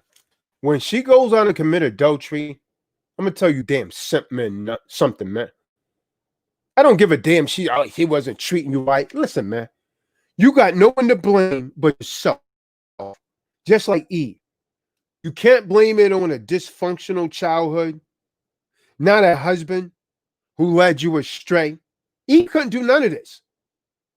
Not hunger, not poverty, nor any kind of problem. You couldn't even blame the damn serpent, the devil. I'm sure that crossed their mind. A lot of women that do things and they say, the enemy's doing it. Ain't nobody doing that but you, man. You have the power of will. And what was Adam? What was Adam, Marty? Oh, wait a minute. Look who showed up. Yashabim said she gave it to her husband and he did eat. Read that part again, Yashabim. What was Adam? When the devil was talking to her, I want you to think, let me tell you, man, how you know Adam was not there with her all of the time. Because if a man, stop me where I'm lying at, Marty. If a man hear the damn another man talking to his wife or the damn devil, that man's going to intervene. Come. So apparently Adam wasn't with her all along. I've read 10 different translations, man. And I study all included the notion of Adam standing next to her. None of them indicated when he arrived. No Bible translation that I read indicates when Adam arrived. Whether it was early in the temptation scene, at midpoint, or at that fatal bite from that tree. Now, if Adam had been there, might he had stopped her from eating from that tree, Marty? Would she have listened? No. It's even a bigger question. Would she have listened? Or would he have let her first? She'd have did it anyway, Connor. Would he actually let her try it first? Like a food taster or something like that. We don't know. And we never will know on this side of Shemayim. But we know enough, though. We know that not one word of protest or hesitation on Adam's part is recorded in the scriptures. Adam was a damn saint. Read that 6th verse again. This is why I'm calling Adam a damn saint. Read verse 6 again. And the woman saw that the tree was good for food, that it was pleasant to the eyes, and a tree desirable to make one wise. And she took of its fruit and ate. And she also gave to her husband with her, and he ate. See, that's a damn simp right there. Why didn't Adam protest this? See, when Adam ate of that fruit as well, he became her partner in sin. He became her partner in sin, right? Yep. Then the eyes of both of them were open. Read verse 7, Yashabin. This is when they died, man. Verse 7. Then the eyes of both of them were opened, and they knew that they were naked. Okay, stop. So I want you to notice something here, Marty. The Most High told them that they would die, but the damn serpent, the devil, told them their eyes would be open. See, the serpent, he's still victorious for the moment. Yashabim say in verse 7, they realized in Genesis 3 and 7, they realized they was naked. So I want you to think. So to appear before the Most High naked, that was a major flux, man. And Israelites who first heard of this story would have known that. Even being naked with one another is off as hell, showing someone else your nakedness, man. Read on. And they sewed fig leaves together and made loin coverings for themselves. Uh-oh. Now why in the hell they putting clothes on? Because we read in the beginning, Yashabin, remember they was naked and they felt no shame. They Con. ate of that tree. They ate of that tree, man. Now they got knowledge of bad things. They got knowledge of bad things. Right? They got knowledge of bad things, evil, sin. Verse 8. Genesis 3 and 8. Genesis chapter 3, verse 8. And they See, this is why heard you read the sound. Bible, precept upon precept, line upon line, and break everything down. You don't read through the damn Bible like you're reading some damn romance novel. You read through it and you break it down, man. Precept upon precept. Go ahead, read. And they heard the sound of Yahweh, the supreme Elohim, walking about in the garden in the cool of the day. Okay, so the man and his wife heard the sound of the Most High walking in the garden in the cool of the day. See, they heard the footsteps of the Most High, their creator and their friend. See, they'd enjoy the fellowship with him that we could only begin to imagine. But sin had repercussion, man, and separation from the Most High. See, that's how you die, man, when you separate from the Most High. For the first time, those fatherly footsteps of the Most High struck terror into their hearts. This is why they covered themselves with fig leaves. You will surely die, the Most High warned him. And he's an Elohim that keeps his promise, man. Now, fallen Adam, man, Adam in his fallen state, who had named every animal in the garden, found a name for what he did. And he called it sin. Sin. A name for what they felt and called it shame. A name for the consequences of what they did and call it separation from the Most High. Read verse 8, Genesis 3 and 8. Book of Genesis chapter 3, verse 8. And they heard the sound of Yahweh, the supreme Elohim, walking about in the garden in the cool of the day. And Adam and his wife hid themselves from the presence of Yahweh, the supreme Elohim, among the trees of the garden. Con. So let me tell you something, man. Let me tell you something, Marty. When we delay the inevitable, when we hide,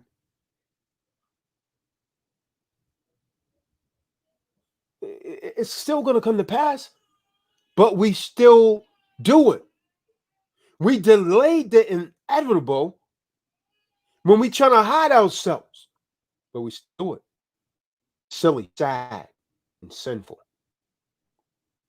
But the Most High called to the man, Adam. Read that 9th verse, Yashabin. He said, Adam, where are you? And Yahweh. I want you guys to think about something, man. Even though the woman, she was the one that took that damn forbidden fruit from the she ate. Most High didn't call her first. The Most High called the man because a man was supposed to be the covering, and the man was supposed to be in control of that woman. He was supposed to be the covering. And just like that, Eve's going to bring a lot of you down, man. She's bringing a lot of you men down, man. A wicked woman is given to a wicked man as an inheritance. You know? And Yahweh, supreme Elohim, called unto Adam, and said to him, where are you? And okay, said, hold on. So before we put Adam, because Adam, Adam was being honest here, man. Adam, when he asked Adam was honest. Adam didn't lie, but he didn't. He called the man. He said, where are you? He didn't call both of them. He didn't say, hey, where are you two lovebirds, Adam and Eve? He held Adam accountable first. And so, to Adam's credit, the man responded immediately with 3 true statements. Read Genesis 3, verse 10. The man responded immediately with 3 true statements. Genesis 3 and 10. And he said, I heard your voice in the garden. And That's I one. was, I heard your voice in the garden. I was afraid. That's 2. because I was naked. That's 3. So he responded with 3 true statements. He was scared, he heard his voice, and he was naked.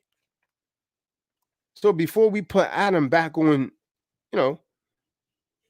lift him up for being honest, let's read down to verse 11. So I hid myself. Verse 11. And he said, who made you know that you were naked? Hey, Have you speak for him. It's too much noise, man. Yeah, go ahead. Keep reading on. Have you eaten of the tree of which I commanded you that you should not eat? Verse 12. And the man said, the woman whom you gave to be with me, she gave me of the tree, and I ate.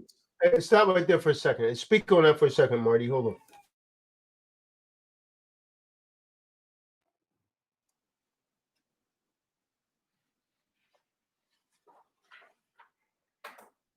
Hey, Marty, you there? Yeah, you're right. Yeah, well, I'm gonna just say that hey, that's well, he kind of snitched on Eve to the Most High because he did, but not to make light of it. He snitched, dropped the dime on Eve because he did, but Eve, it's these brothers, man. They still sipping that simp. You could bottle it up and serve it to them. Sip. How do we say it? Sipping, sip. Sipping, sip. That's what they all do. They still simp it and they love it. And they can't put it down because most of them infected with it. Sip. It must be real popular, the best thing going out there with our brothers, because they sip the sip, and then they get caught all up in they pedal pushes and they blouses and they girly clothes and stuff. These Marty, brothers is. I see that Can you hear me? that he never even took responsibility. Like you said, he snitched on Eve. He never took responsibility. At the end of that verse. Because Yeah, the Most High asked him in verse 11, who made you to know that you were naked, and have you eaten of the tree which I commanded you that you should not eat? It should be no one, made me to know, or it should have been I made myself to know because I did eat of the fruit which you told me not to eat. So he definitely passed the buck on the Eve. He did. He dropped one off on Eve, but what I take from that is that you're supposed to. Our brothers are supposed to be kings and guiding their families to the kingdom, and they can't even tell their own woman what to do, man. And these Eve's just manipulating the brothers, and then they get caught all up in their emotions. They're worse than the women are, man. And they're not kind of worse. They way, way worse. I mean, almost like when they get around some real strong brothers like you guys, they start unraveling, man, like women, you know, almost coming apart, man, like they can't be around in the same room with with the spirits, you know, real guys, real kings, you know. That's the way I see it, man. You know, if I could bottle up the simp sip, I'd be, well, if there was any wealth you could give from it, I'd be rich because these fucking people love it, man. These brothers love it. They drink it all day, all night, day after day, all day. And then anything they women say, they just go for it. They'll kill you over that. You know, you can't look at their woman. One can look. Hey, you don't even want these wicked women, man, because most of them are compromising. See, it's a lot of them gonna get mad at me, but I don't give a damn. You know, I don't. They get mad about it. You know, I really don't give a damn.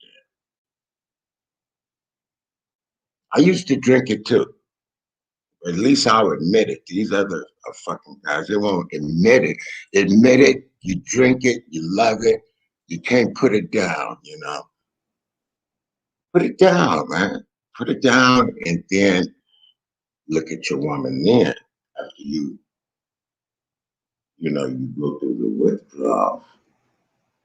When you look at her after you not infected anymore with simp,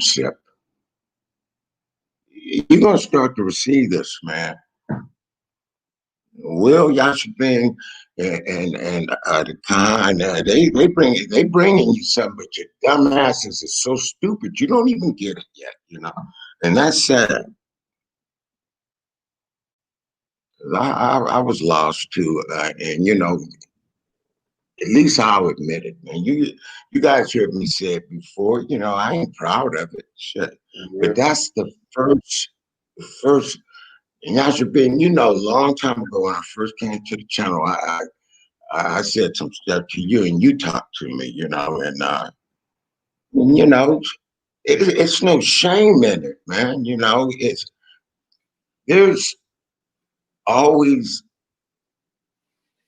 light. You want light to enter your life, but you got to admit it first. I mean, we all have had some experiences, Con. but I got gunned down, you know, by a wicked woman. You know, I thought I was doing the right thing, but like I said, hey, I was raised up without my father in the house. I didn't know.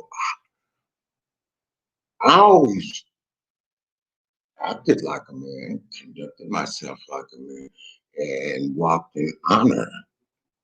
But if you're not following this in the right way, you ain't following it. You think you're following it. See?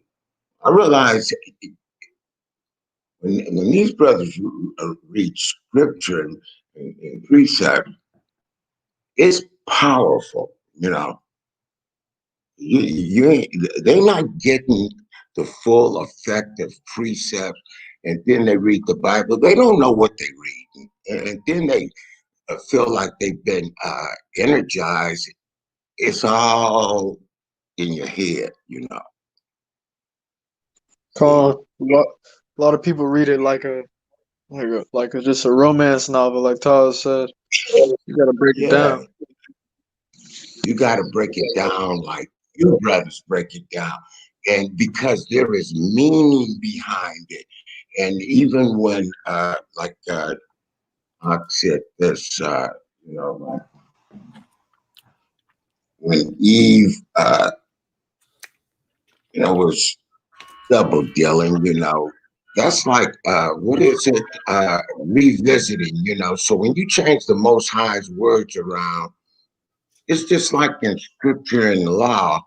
It's not going to be that effective. You got to come with this the way it was meant for you to receive and present it See, I don't run to everybody instead of saying that's what some of you dumb Negroes do. You go run to the worst thing you can do is get up on Sunday morning and go run to the church because you ain't getting very much. Because the minute you're out of there, where you're sitting there, you know, looking at people's wives, making dates with other people's women, because that's what you find in these institutions. They go there looking to knock somebody's woman, you know. What are you doing then? I mean, you think that you celebrating the Most High? I think not. You got to be over here, man. And then you dumb, stupid ones, when they trying to give you something, you fight it. I just watch it. I'm a little older than you, smarter than you too. You dumb ones, you know. I ain't super duper smart. These brothers are. These brothers know scripture, and when they read it, what do you think is really going on? I'm gonna tell you something, because this is how you know when you just fucking stupid. When you, excuse me, I mean, you know, it's just the truth. When you know, save that for a minute, Marty. Let's get back to this, man. Let me finish this out, man. Let's get Genesis 3 and 10. Book of Genesis, chapter 3, verse 10. And he said, I heard your voice in the garden, and I was afraid because I was naked, so I hid myself. Read on. Verse 11. And he said, Who made you know that you were naked? Have you eaten of the tree of which I commanded you that you should not eat? Con. So most of us, we're not smart enough to figure this stuff out, man. That the Most High already know what we're doing, man.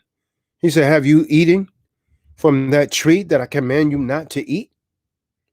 See, it doesn't get any more direct than that, Marty. It don't get any more direct than that. The Most High asks a legitimate question about obedience. Have you done what I asked you not to do? Which produced one very circumspect answer. The man said, now, let me tell you something, man. When we do wrong, we often don't like to admit our wrong. We'll try and shift the blame. Oh, I'm in this condition because of so-and-so. If I wasn't with you, I would have been better off. If it wasn't for you, I'll be over here. So on and so. We never want to look internally where it's dark. You always want to look externally and blame someone else. And this is why you never change. And this is why you fell. Read on. Con. Verse 12. And the man said, the woman whom you gave to be with me. Oh, whoa. Stop. What do we get from that right there, Will? You're trying to put the blame on the Most High. Yep. You're spot on, Will. You must have been doing some study, man. Your spirit's got to be moving with you. He's trying to blame the Most High, man. This man just trying to blame the Most High. Read it again, Yashabin.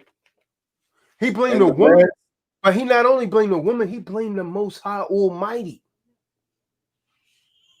And the man said, the woman whom you gave to be with me, she gave me of the tree, and I ate. So Adam shifted the blame from his sin far away from himself as possible. First towards the woman. And he didn't even call her his wife. I want you to notice that now. He didn't say my wife gave it to me. He said a woman. He said a woman that you gave me. You know how people, when they get angry with you, they don't even refer. Hey, she might call you, hey baby. She get angry. She still calling you by your first name. Come. Oh, that nigga did it. So Adam took it back and said, "The woman that you gave me, the woman that you gave me." He blaming the Most High. He didn't say my beloved partner. He said a woman. So this separation from the Most High had already led to a rift between the man and the woman. But he didn't blame only the woman. No, the woman whom you put here with me, Yahweh, the woman that you gave me done this thing, man. Adam insisted. He blamed the Most High. See, Adam was suggesting, by making that statement, to those of you that don't get this, Adam was suggesting, if you didn't put this woman here with me, I would have been all right. I would have left that awful fruit alone. So he's making the Most High at fault. Adam is basically saying it's not my fault. Let's read down in verse 13, Yashipin. And Yahweh, the supreme Elohim, said to the woman, what is this you have done? And the woman said, the serpent deceived me, and I ate. So now here the woman go. The devil made me do it. Eve loved to say that, or the enemy made me do it. I don't know what came over me. I was drunk. She said, the devil made me do it. The woman said, the serpent deceived me and I ate. See, her final mistake here was a classic of them all. The snake tricked me. It's basically what she said. See, what do we think, Marty? What do we think? We could get away with that. Hey, well, let's blame the serpent. Let's blame the devil. Let's blame the devil stuff. When we have the power of Christ living in us, right? The one who is greater than the one who's in the world. Greater is he that is in me than he that is in the world. If you're not greater, you must not have a Mashiach in you, man. Let's go to Genesis 3 and 20, Yashabi. Eve was a rib. Eve was a rib, a woman, a wife, and a sinner. The first sinner in this world was Eve, a woman. And through her we all die. Genesis 3 and 20. Book of Genesis chapter 3, verse 20. And the man called his wife's name, is it Kua?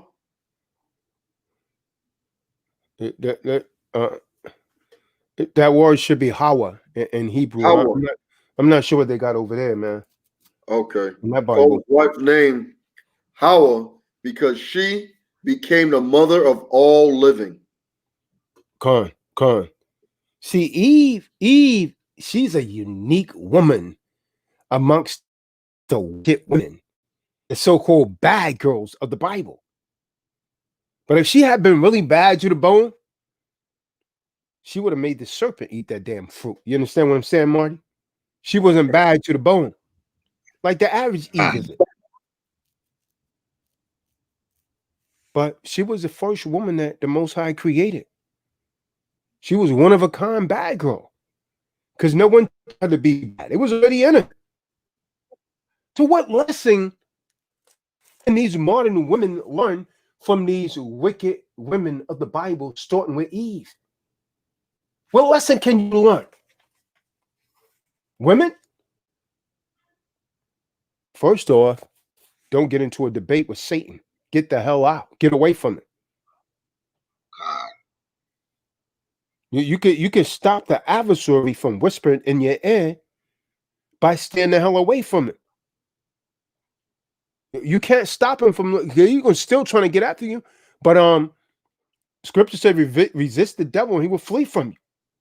You can't stop him from whispering in your ear, but guess what? You don't have to listen to it. You don't have to hearken. You could definitely refuse to respond. So every single woman that committed adultery, you done it because you wanted to. It wasn't the devil's fault. The devil didn't make you do a darn thing. You have the power of choice. You can't. How you want to tell me, Marty? How the hell are you going to debate with the devil? How are you going to argue with the arch deceiver and not fall into a trap? Get away from him, man. Get James 4 and 7, Will.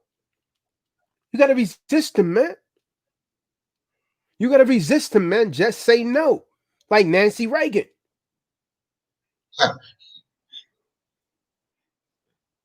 And if the devil don't flee from you, you take off running.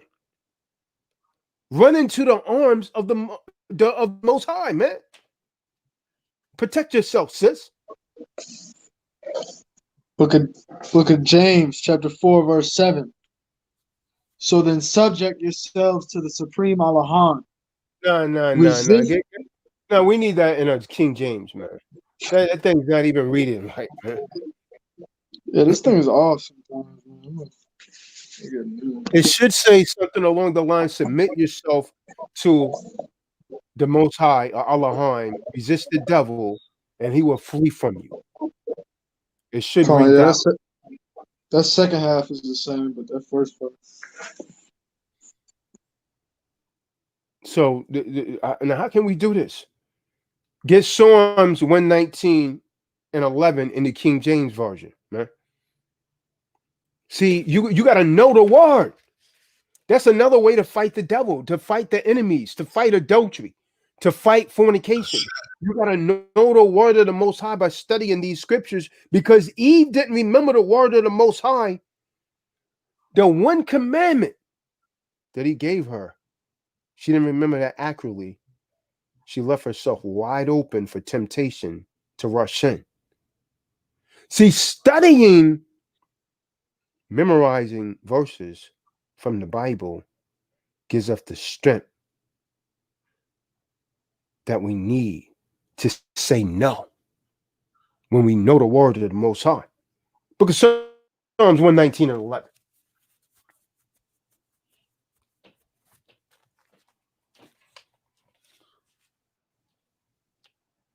Anyone still here? Con, I got you. Thought Will was getting it. I got it right here. Will got Book of that Bible. Psalm. I got the King James. Okay. Book of Psalms 119, verse 11. Thy word have I hid in mine heart, that I might not sin against thee. Good. That means you studying this Bible so you won't sin against the Most High. Well, you studying this Bible so you won't sin against the Most High. I made you something, man. You gotta watch for three things when you're dealing with women, Marty. Women are physical, emotional, and spiritual in nature. All three of these areas, they have their weak spots in women. See, in Eve's case, the devil, he sank his fangs in all three by appealing to a physical appetite, food, her emotional appreciation of beauty, and her spiritual desire to be like the Most High. To be like the Most High. See, Satan uses exactly the same tactics still today. This is why Eve's are so off, man. By identifying our weakness in all these areas, then arming yourself, sister, with biblical defense methods, you could actually keep from falling into these same traps that your foremother Eve fell into. Let's get 1 John 2 and 16. See, shifting blame, man, is like in a damn American pastime. Everyone wants to blame everyone else.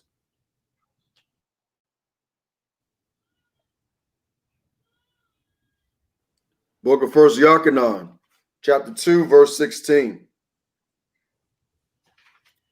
Because all that is in the world, the lust of the flesh, the lust of the eyes, and the pride of life is not of the Father, but is of the world. See, none of this stuff comes from the Most High, man. That's of the world. It's of worldly women and worldly men. It's of worldly women and worldly men. Let's get Romans 7, 24 and 25.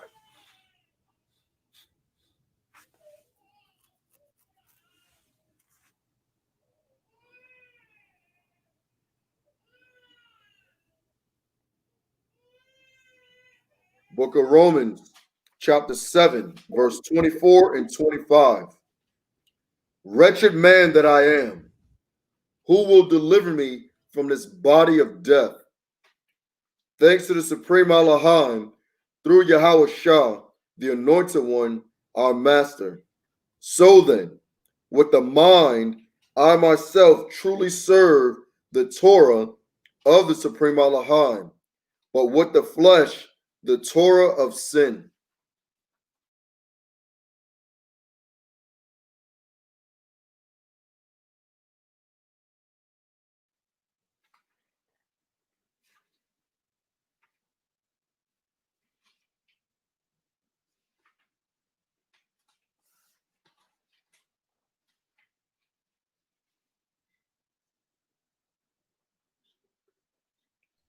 Hey, Marty.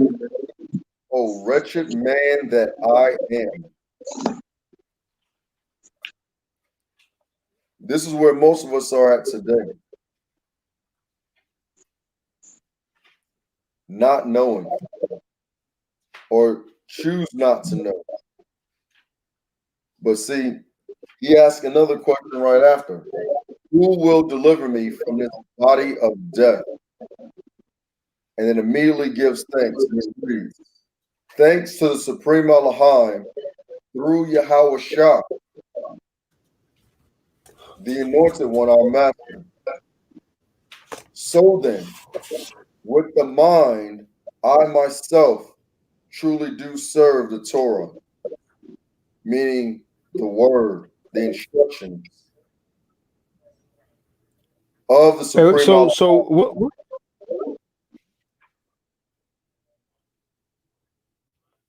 now, if a woman wants to be a good woman, unlike Eve, what could the modern woman do? See, Eve's first mistake was getting involved into a discussion with the devil, with the serpent, about what the Most High had said, right? And man, how many of you women actually ever walked into a trap, either in your own heart or face to face with someone else who actually doubted the Most High's word? Did it have the outcome that you hoped for? That's what I'm going to ask you, man. What did you learn from that experience? What might you do the next time? Because a lot of you women, you cheat on your husband, man. You act like you've done no wrong. You'll wipe your mouth like a thirsty traveler. And so her next two mistakes, they weren't oral, but they was visual. She was looking in the wrong place. Her eyes were on herself instead of on the Most High. And she wanted her eyes to be open. I'm going to ask you, how many of you sisters, man, have you ever gone exploring with your eyes wide open and discovered more than you was damn bargained for? Then you end up in some damn hotel room with your damn legs spread and you committing adultery on your husband? And you do it again and again and again. And you justify your wickedness. That's deceptive intelligence. See, what leads you into temptation to look in the wrong place? These are the questions you got to ask. What's leading you to do this, woman?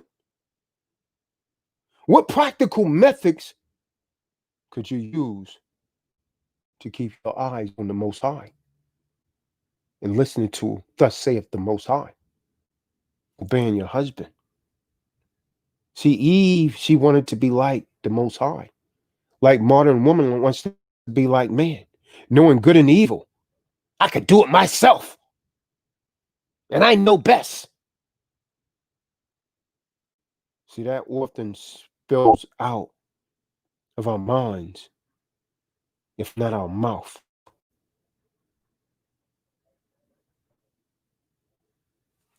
It's impossible to be like the Most High, man. See, Eve, just like the modern woman, she sees something she want. She see another man's husband. So I get another woman's husband.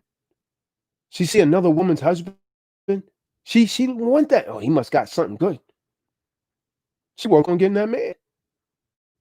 And some of these damn Eves are so damn simple as hell. They're going to tell her how good her husband is in bed, and she wonder why. She finds out that the husband is sliding up in her best friend.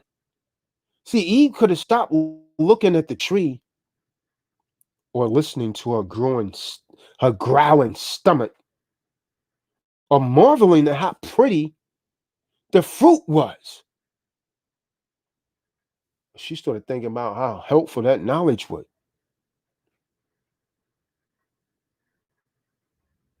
And so what happens when you do stuff like that?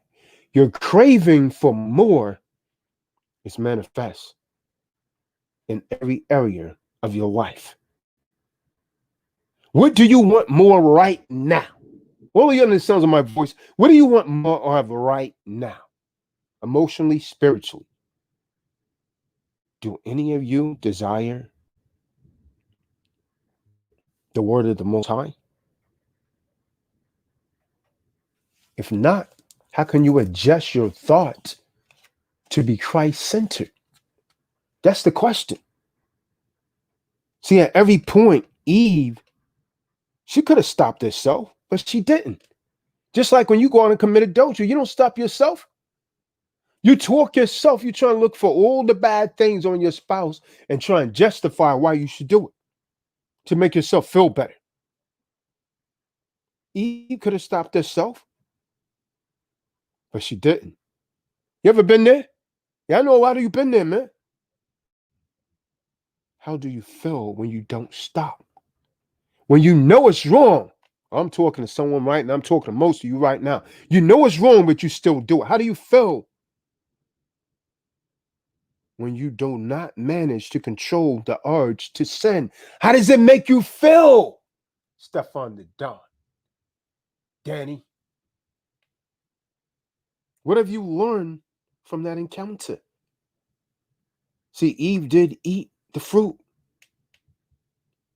What might you have said to her just before her first bite? What have you said to her, Stefan the Don? What about after the first bite? When she offered Adam a taste, she sinned again. What thought process do we need to go through to stop such a cycle of sin in our lives, family, and tragedy? What do we got to go through to stop this? See, her biggest cover up was next, hiding behind those skimpy fig leaves, then hiding behind trees. Let me ask you something, man. Oh, you damn adulterers and adulteresses. Oh, you people out there that's intentionally committing sin, and you stand on the lie that you're a man or a woman of the Most High. Can you think of a time you physically tried to cover up the evidence of your sin? Some of you doing it right now. Confess your sins, man. Confession is good for the soul. Confess your sins. Can you think of a time you physically tried to cover up the evidence of your sin? Was it effective? Why? Why not? Is covering a sin as the initial act of disobedience? Is the question. Why? Why not? And so Eve's final mistake was one that most people make: putting the blame on someone else, putting the blame on someone else. Oh, the snake tricked me. The serpent beguiled me. That was her folly, man. Who or what do you tend to blame when you sin? Do you blame a friend? Do you blame your parents? Do you blame your husband? Your children? Your job situation? Your fiance? Your finances? Or do you blame the adversary? Do you blame the Most High? See, how can we stop playing this blame game? What is the biblical model for handling sin in our lives step by step? Can you come up with a handy reminder for those important steps? Is the question. Or will you continue to play the game, the blame game, and blame someone else for when you sin? That's the question that warrants an answer. And so, as a result of Eve's actions, and it's still in women today, this is why so many men become simps. This is why there's a simp nation. And most of you men, you bow down, you hell, and you worship the mighty vagina. And this is why a lot of you are not going to make it, man.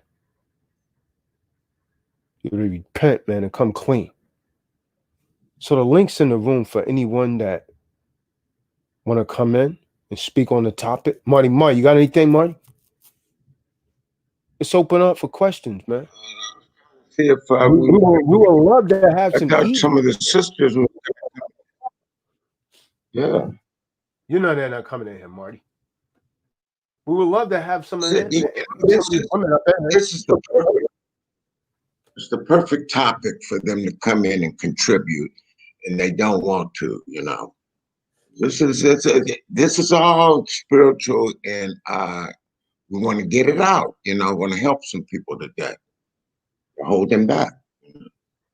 Gotta tell the truth, you know. Bring it out. David says power's out, man. David says power's out. David, come on in the room, man. Come on, David. David says power's out. It's thundering. Yeah, David. That storm, man, coming from Louisiana. You get hit by that hurricane? Yeah, you got to tell us what to do. You know? Stephon the Don said he blamed me, man. I mean, he blamed himself. Any sisters in the room that dare to come in, that hasn't come on before, and speak up and speak out? Some of these women, you know, these our brothers, they go out and they cheat on their wives, and then you know, they think the woman don't know. You know, these know, they know when you're cheating on them, and then to justify, they say, well, look, he has been missing, you know, every Friday night or whatever the hell it is, so I'm gonna come up missing, you know. And then you got your woman doing the same thing that you're doing, you know, and it's no good, and it's just a bad situation. You're pretty bad, Marty. Yeah, that's an abominable thing, man. That's an abominable thing in the eyes of the Most High.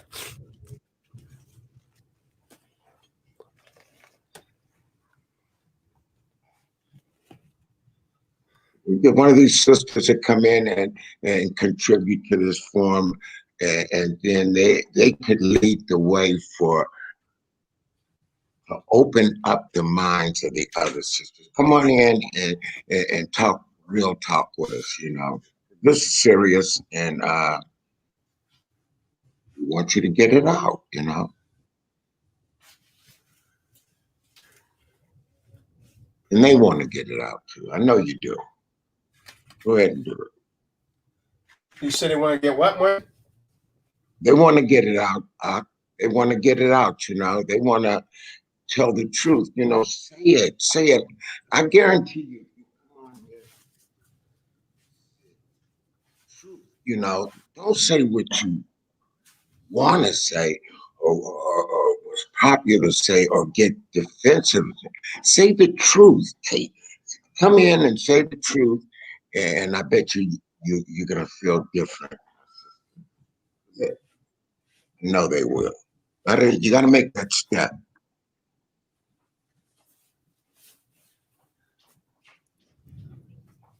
So nobody's in the back room this time, huh? Nope. Wow. Yeah. Well, and this was a very, very well needed subject, man.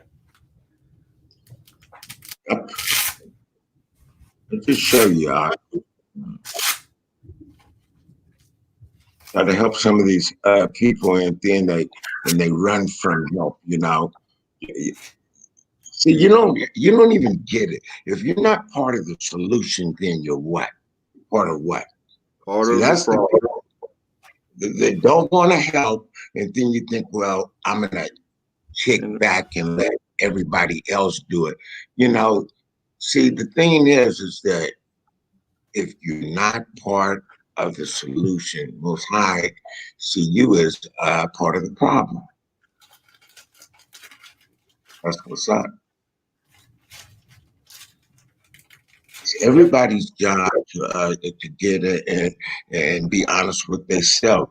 You can't even go any further until you stand firm and then go forward. Because right now you're stuck and you don't even know. You think you're moving and you want to be cool and all that shit. Even our family, our brother, you know. Yeah, they moving, Marty, but they're on a treadmill. They're moving, but they're on a treadmill.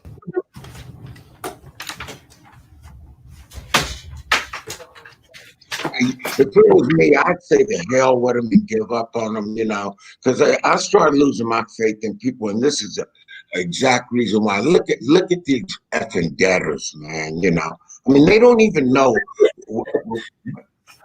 Man, I'm telling you, they don't even know what they could get over here. You know, I mean, if you do not realize being over here is everything you want, maybe it isn't.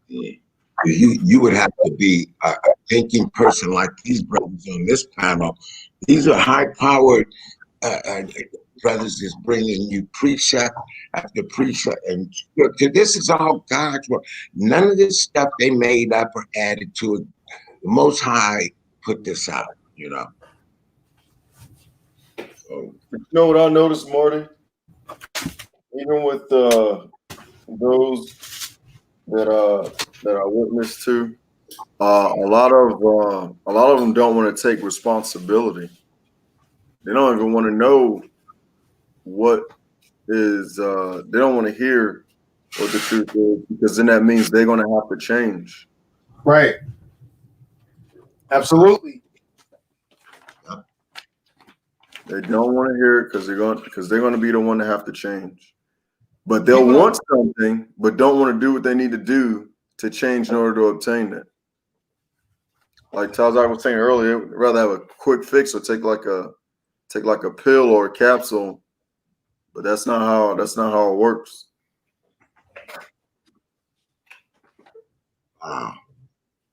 You have to be able to take full responsibility, which means those things which you had no visibility of, you got to have visibility of. You got to make a conscious decision and put it in front of your face enough to change your habits.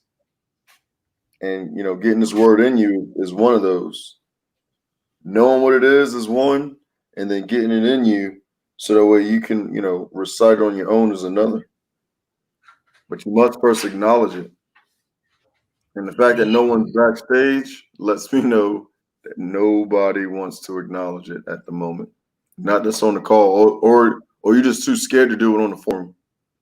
But I know it's hitting some folks.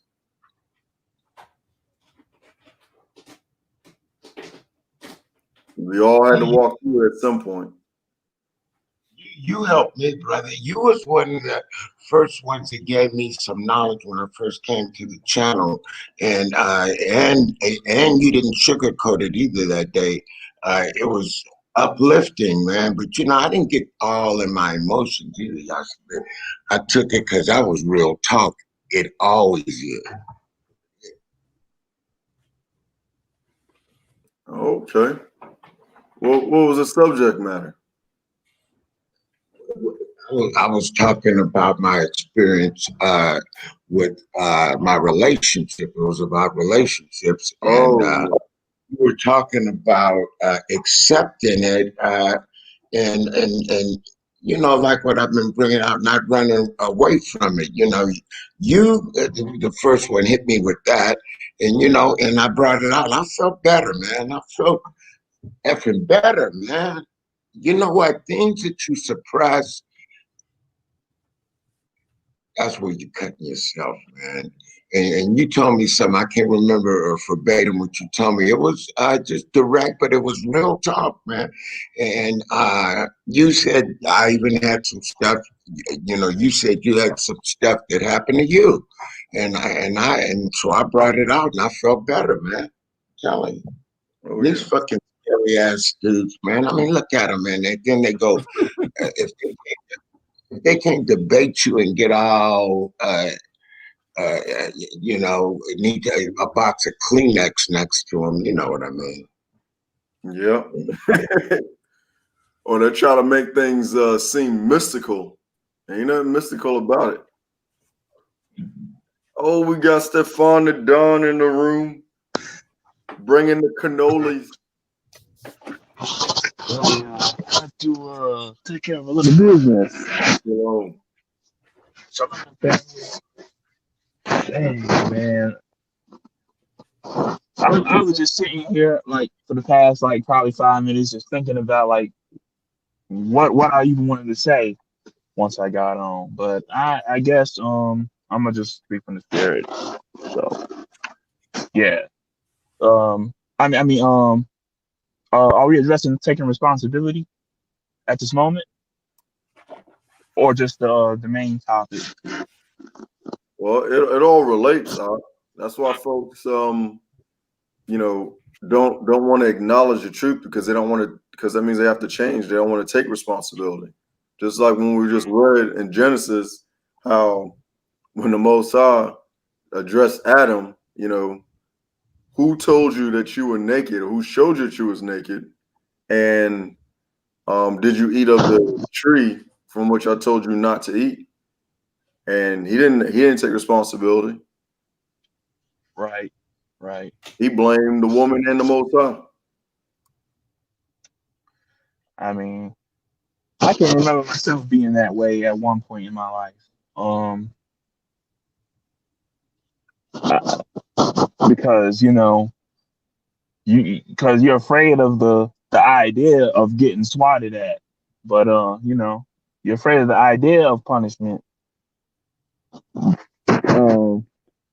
Only to realize that the one who's asking you already knows the answer and is just waiting to see how you're gonna answer. That's the crazy thing. And a lot of us still haven't learned that. I mean, for as long as we may have lived, a lot of us still haven't learned that. Let me see. Is that you flipping through pages, Ark? Nah. Oh, okay. I don't have my I'm out in my car. I'm out and about right now. I just Okay. pulled over real quick.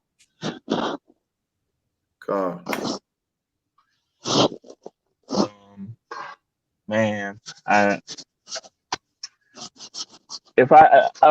can think of times when I've sinned. Well, how I put it, because sin is not only actions, right? So a lot of times sin can be also your thoughts and feelings. For example, one time, when I was in school and I was in ROTC, we would do a lot of volunteer work. Sometimes we would direct traffic. Sometimes we'd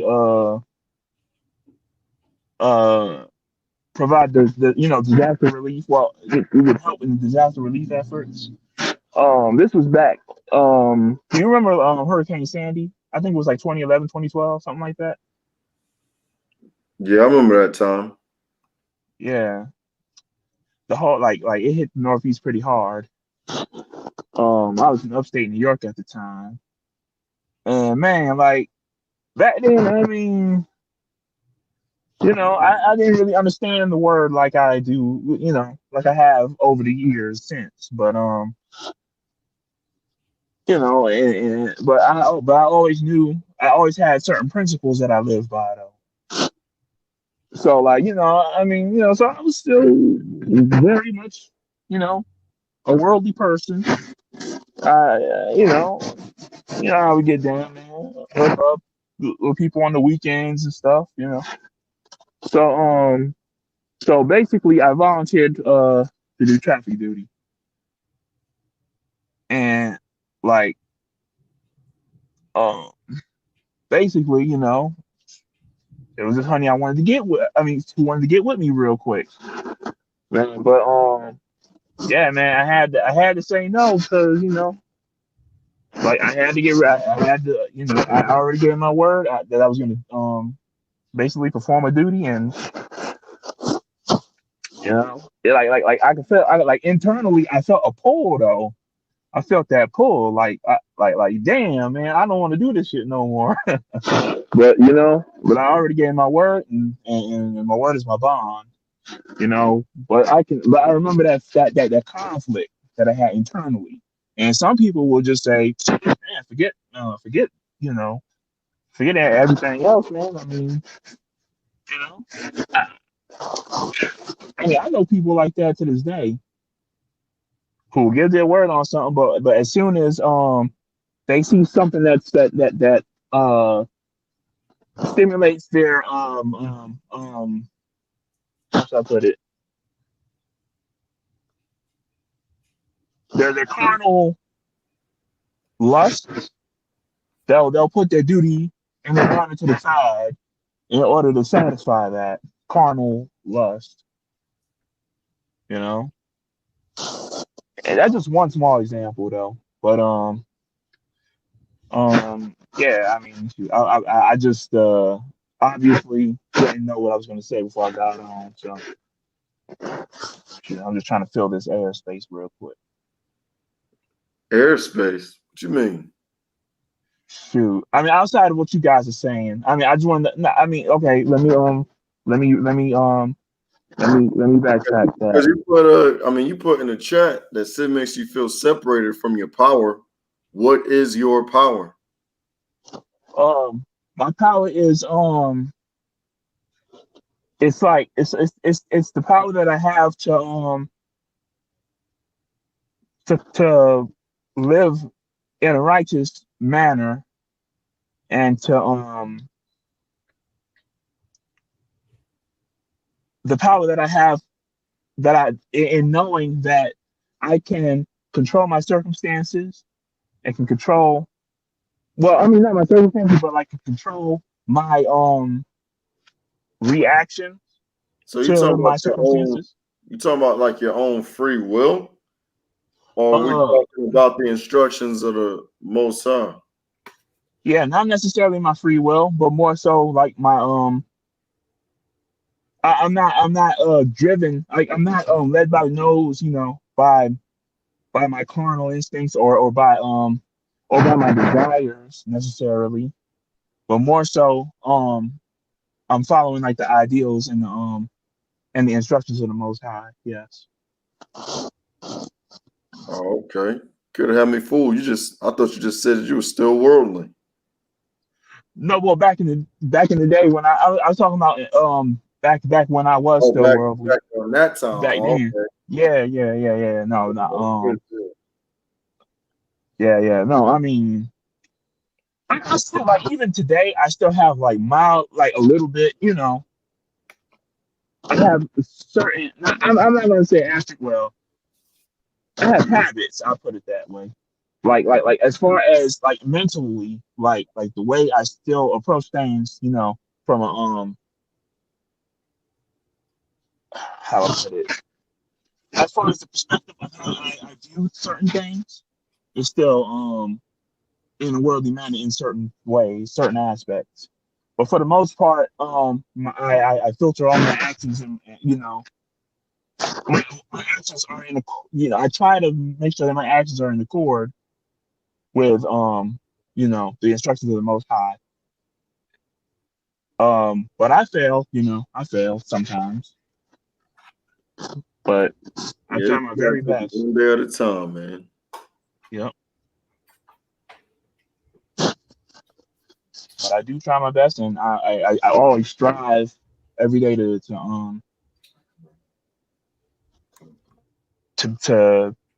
follow the example of the prophets and the seers and the revelators who came before us. But because like when I think about my own family, I mean,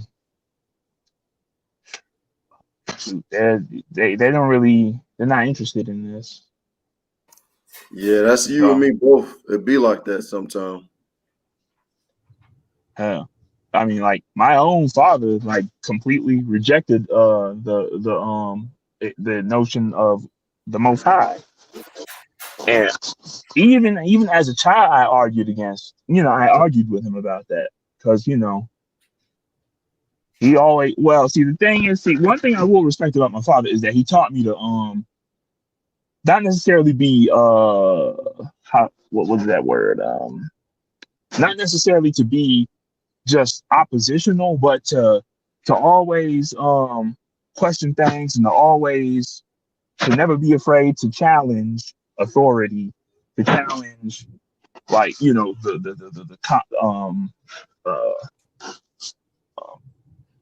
is it, to basically speak my mind, and to challenge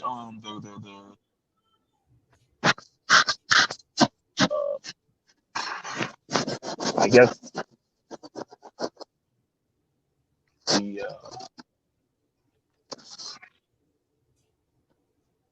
status quo, a good phrase here to use. Basically, yeah,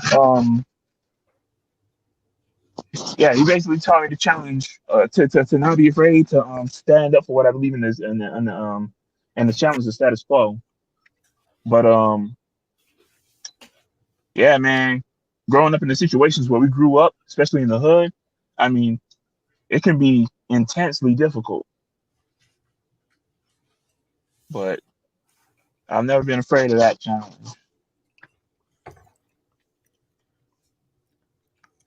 Yeah. So yeah, that's just something I had to What's up, Jacob? deal with. Yeah. Let me just back on out. Peace out, everybody.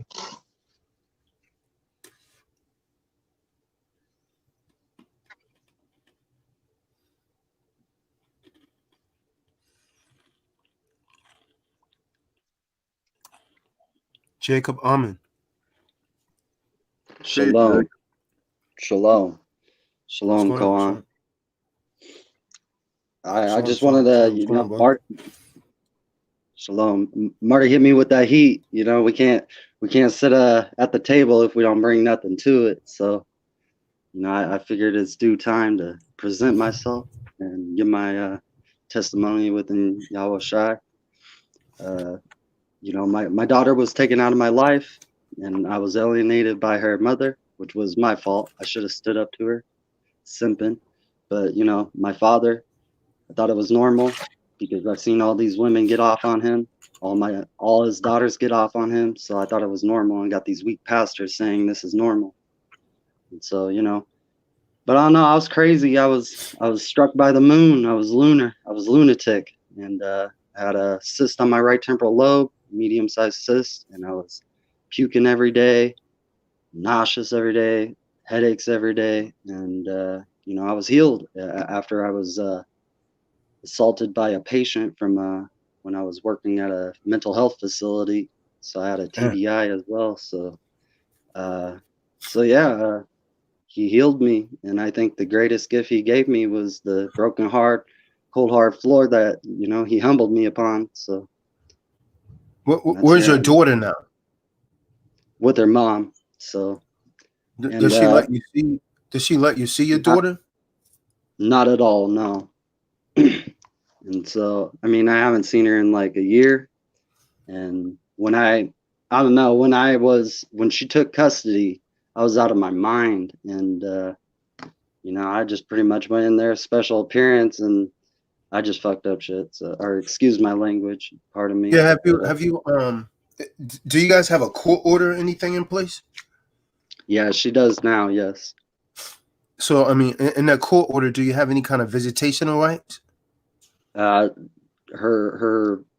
She wants me to force me to pretty much go mediate, and until I mediate, and her brother's a cop or a detective, and I've just disrespected his religion because he's Catholic, and just disrespected his profession, and he just don't. I was like, take that badge off, and that's when I was crazy, and he don't want to.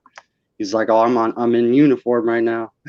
But you want to act like her dad? I was like, the best thing for her right now is to, call her a hoe so she can examine herself, so.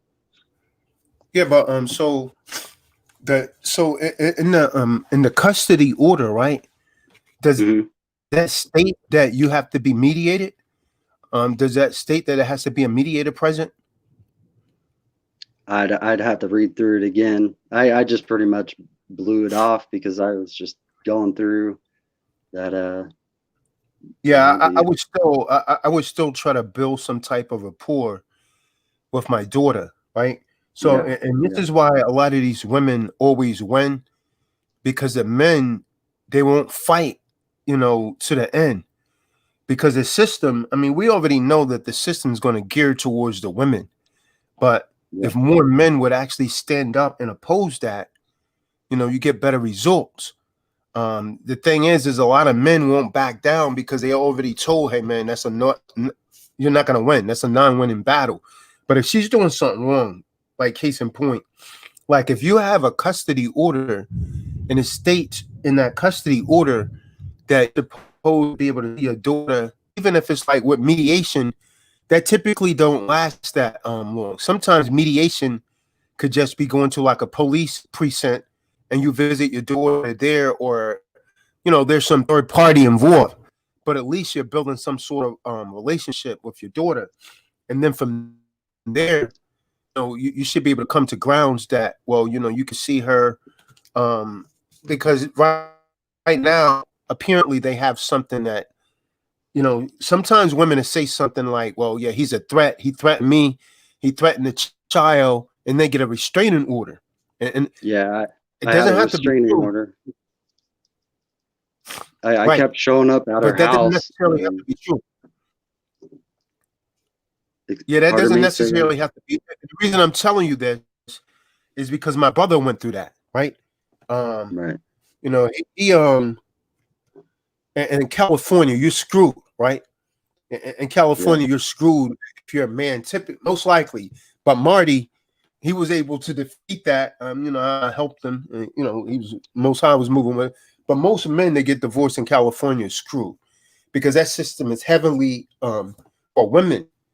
But my brother, he went through that, and his wife, his now ex-wife, lied and said that he hit her. He hit the daughter while he was in Walmart, and so she called the cops, and she didn't have no evidence of nothing. He didn't hit her or anything, but from that she got a restraining order because he said that he was a threat to her and to the daughter, so he got arrested that night. And when he tried to come back to his own home, they had a restraining order against him, so he couldn't even go back to his own home. And so that created a whole sphere of activities. And so you're only on a year. And the reason I'm telling you to do something, because his lasted like 5-6 years that she dragged that out. She dragged it out. So he wasn't able to see his daughter for like damn near 6 years.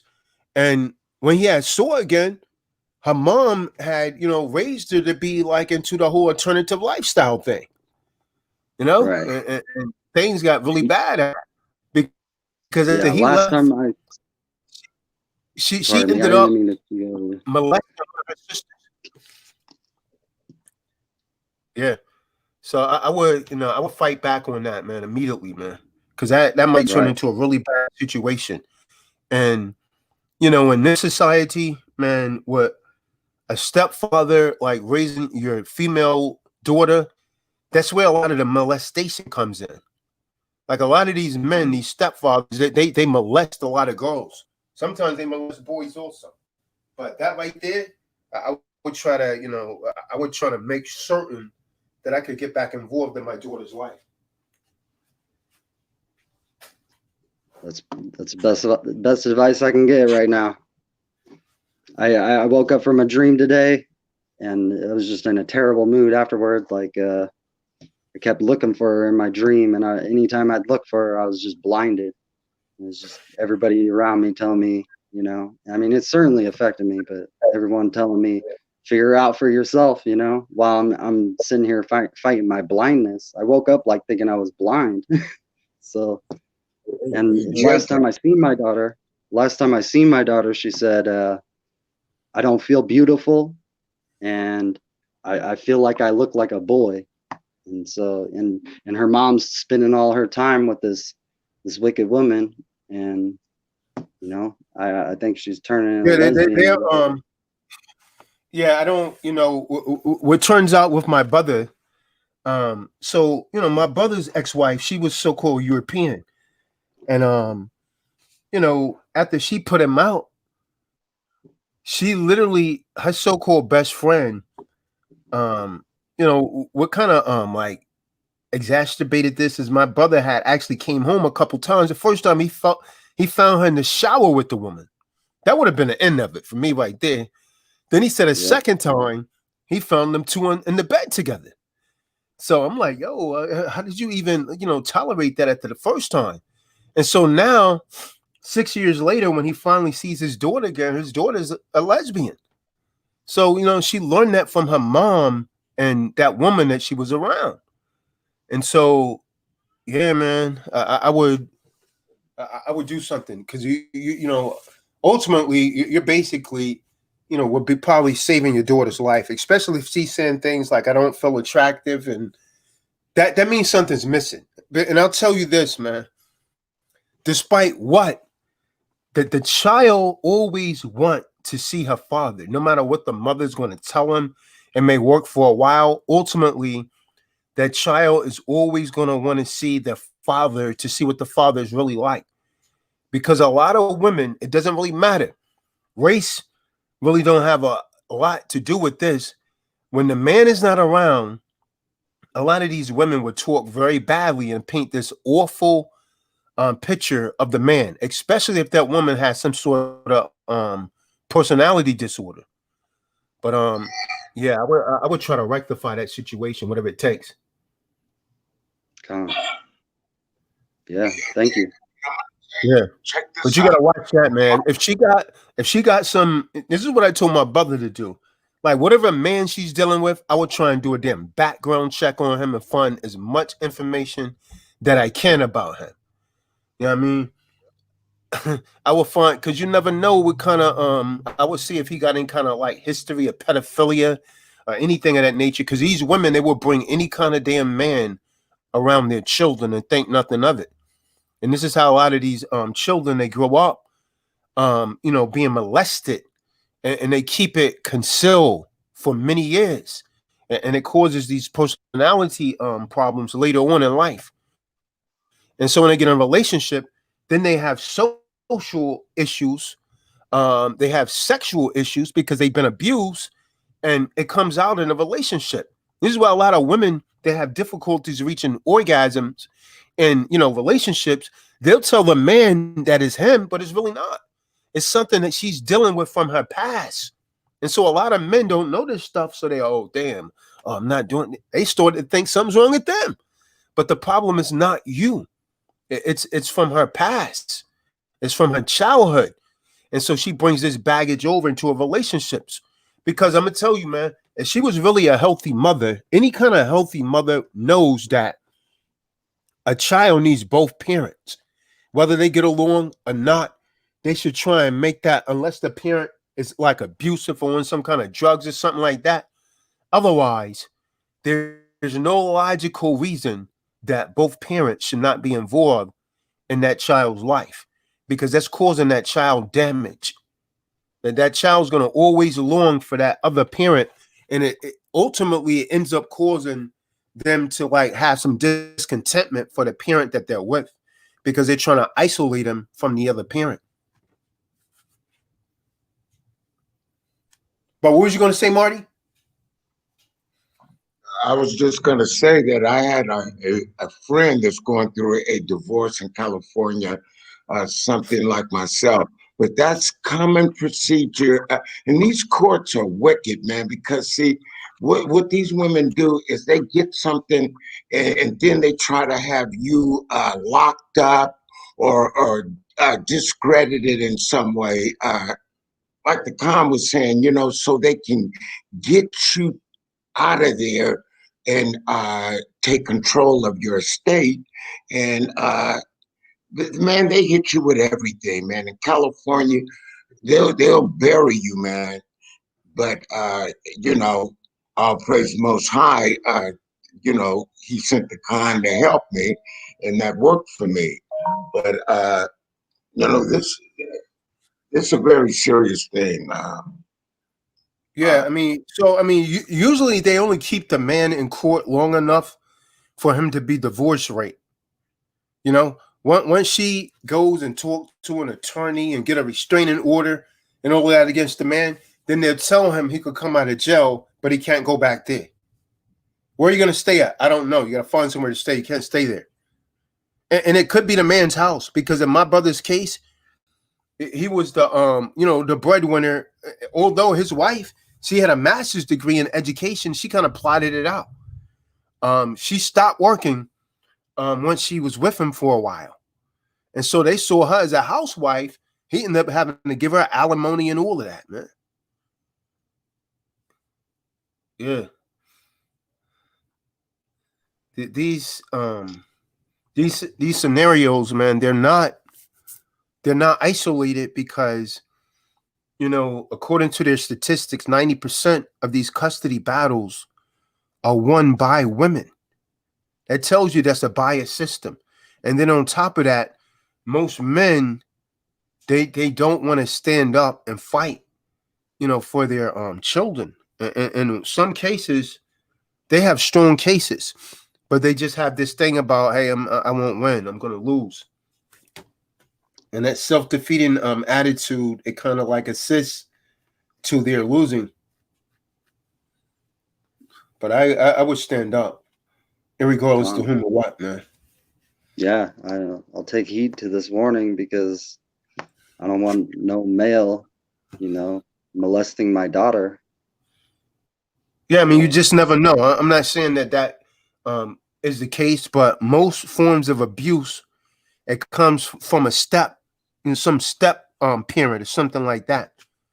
When sexual abuse is involved, and this happens to a high percentage of women. Many of them don't disclose it, but it's happened. That happens to a lot of women. They get sexually abused by some step parent. The women do it also, but just not quite as often as the men abuse girls. And then, you know, they're threatening them and tell them, if you say anything, I'll kill you. I've actually been with a couple people that actually had that experience. And they went to their mothers, and their mothers told them to shut up, you're lying. Can you imagine how horrible that must be for a young girl? She go to her mom, and because her mom wants to be with this no good man, she tells her daughter, shut up, you're lying, not going to ruin my relationship. That's horrible. Yeah.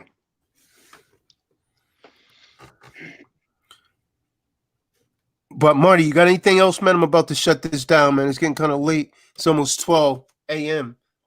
on the East Coast, man. So yeah, man, we're gonna go ahead and say shalom, man. Thank everyone for listening. Too bad we couldn't get no women up in here to hear the other Yeah. side of the perspective or the spectrum, should I say, which is usually the case. Yep. Usually the That's what case, we- man. Time and time again. Yep. Yeah. Every now and again, every blue moon, one or two might pop up. But those are the ones that's usually learn, and now they're lonely and say, "Damn, I wish I didn't listen to these feminazis." But for the most part, they don't come in. They will just put something in the chat room. So yeah, man, we're gonna say shalom. Everyone be safe, man. Shalom. Shalom.